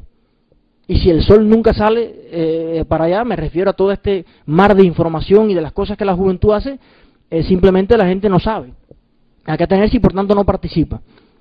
Pero creo, también me parece que es importante para esto que estamos hablando de que la cosa se mueva un poco más rápido, que los intelectuales, y lo digo porque hace poco me leí un dossier que hizo para el Espacio Laical, entrevistaron a Triana, conocido economista, otros muchachos que hablaron realmente, yo creo que impresionantemente bien, estudios muy profundos de cosas y demás, pero como te decía, no le ponen nombre y apellido a las cosas.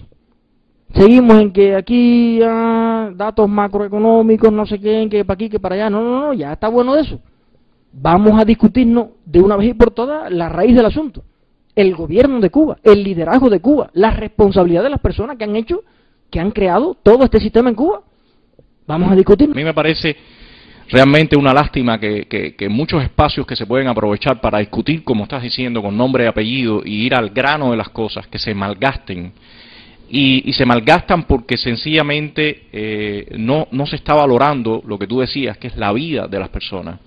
Yo te voy a decir, en mi caso particular, yo en este momento no puedo salir de Cuba, porque tuve, cuando empecé a hacer estos programas, la disyuntiva de salir o quedarme. Entonces yo decidí quedarme. Pero para mí quedarme implica también, aparte, bueno, una de las cosas más fuertes que implica es que yo no puedo viajar a ver a mi hija. Yo tengo una hija de 4 años y medio, 5 años. Entonces, ¿Dónde vive? En Miami vive en este momento. Entonces, esa hija, tengo otra hija mayor, pero la mayor se puede mover, ya es una muchacha, ya es una joven. Pero la más chiquita necesita que yo la vaya a ver. Entonces, ¿qué ser humano tiene el derecho de disponer que yo pueda ver a mi hija? Es un chantaje emocional. Exactamente. Y ni estoy de acuerdo en que a Ramón, René y demás se le prohíba ver a su familia, a otros. Creo que en eso han habido avances, ya se han entrevistado, no sé qué. Y por supuesto, extrapolo eso a todo ser humano en el mundo. Yo creo que ningún gobierno puede chantajear emocionalmente a una persona, ni por ideología, ni por discriminación de ningún tipo, de su contacto con la familia, de las cosas que influyen en la felicidad natural del hombre. Eso es chantaje y es una dictadura de Estado. Es bajo hacer eso. Yo creo que ya es tiempo suficiente. Ya es tiempo para, como decías, las cosas llamarlas por su nombre hace rato. O sea, el tiempo es hace 20 años, las cosas, 30 años, los malabarismos sí. esos ya deben terminar y las cosas se deben llamar por su nombre. Sí. Fíjate qué curioso. Y que nadie, déjame terminarte esta idea, que nadie venga a convencerme de que la prudencia debe ser tolerar un chantaje o debe ser tolerar que alguien aplaste mis derechos como ser humano. O sea, eso no es prudencia. Prudencia quizás es si nos sentamos a discutir un tema y que tú me digas, mira, este proceso vamos a hacerlo en vez de en 5 días, vamos a hacerlo en 10, pero vamos a hacerlo. Y que las cosas se llamen por su nombre y se hablen con claridad. Y no seguir dilatando algo que sencillamente está afectando a todo un país y está beneficiando solamente a un muy, muy pequeño grupo. Mira lo que pasa. Si tú ves un programa humorístico o vas a un show humorístico, el humor siempre ha sido expresión popular de lo que pasa en la sociedad. Tú ves cualquier cosa de esta y estás viendo las mismas críticas que, desgraciadamente, en torno de burla para que nos riamos de esa propia situación, estás viendo las mismas críticas que si ves un programa no sé, de cualquier cosa, que si hablas con cualquiera, los cantantes. No sé si oyes a Buena Fe, si oyes lo otro, o sea, es un mismo son, pero que al final hasta la propia crítica necesaria aburre, porque es que tú criticas hoy, esperando que algo suceda, ¿no? Critico yo, criticas tú, criticas mañana, criticas pasado, lo reflejas en el humor, en el arte, en la pintura, en esto, en lo otro, no sé qué, pero cuando usted se pasa una bola de años transmitiendo ese mensaje, la gente asimilando y además apoyando, que es cierto, todo eso que se maneja, pero al final nada cambia y pasan años y años, no sé qué, hasta el espíritu crítico se desgasta. Es una falta de respeto masiva, que al final todo el mundo maneje los mismos problemas, como tú decías. Yo participé en reuniones de pionero, y participo hace poco en reuniones de la FEU, en reuniones de un CDR, reuniones de todo, y seguimos discutiéndonos los mismos problemas año tras año. Por tanto, ya llega a ser irrespetuoso reunir a la gente y hacerlas perder tiempo para discutirse las mismas cosas. Por eso es que ahora, para usted reunir un poco de gente en un barrio, tiene que torearlo de vicio. Avisarle 30 días antes, irlo a buscar, quitarle el plato de la comida de la mano, traerlo para acá, ver a quién trae, a este lo cojo por la federación, al otro lo cojo por el cuello de la juventud, no sé qué, y hay que reunir allí 4 personas porque cuando venga el de los CDR, ¿no? ¿Qué va a decir que este barrio? No, la gente no quiere nada de eso ya. Yo estoy seguro, Eliezer, que estas cosas que están pasando van a tener un impacto y tenemos que, como tú decías, empujar para que tenga un impacto mayor.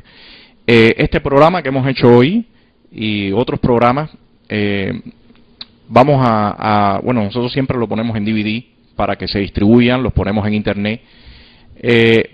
Yo voy a hacer todo lo posible, evidentemente no sé si lo reciban o no, pero ahora se supone que lo del partido viene en enero. Yo veré en qué lugares, preguntaré cuáles son los lugares donde se reciben estas inquietudes del pueblo, de la gente común, del ciudadano.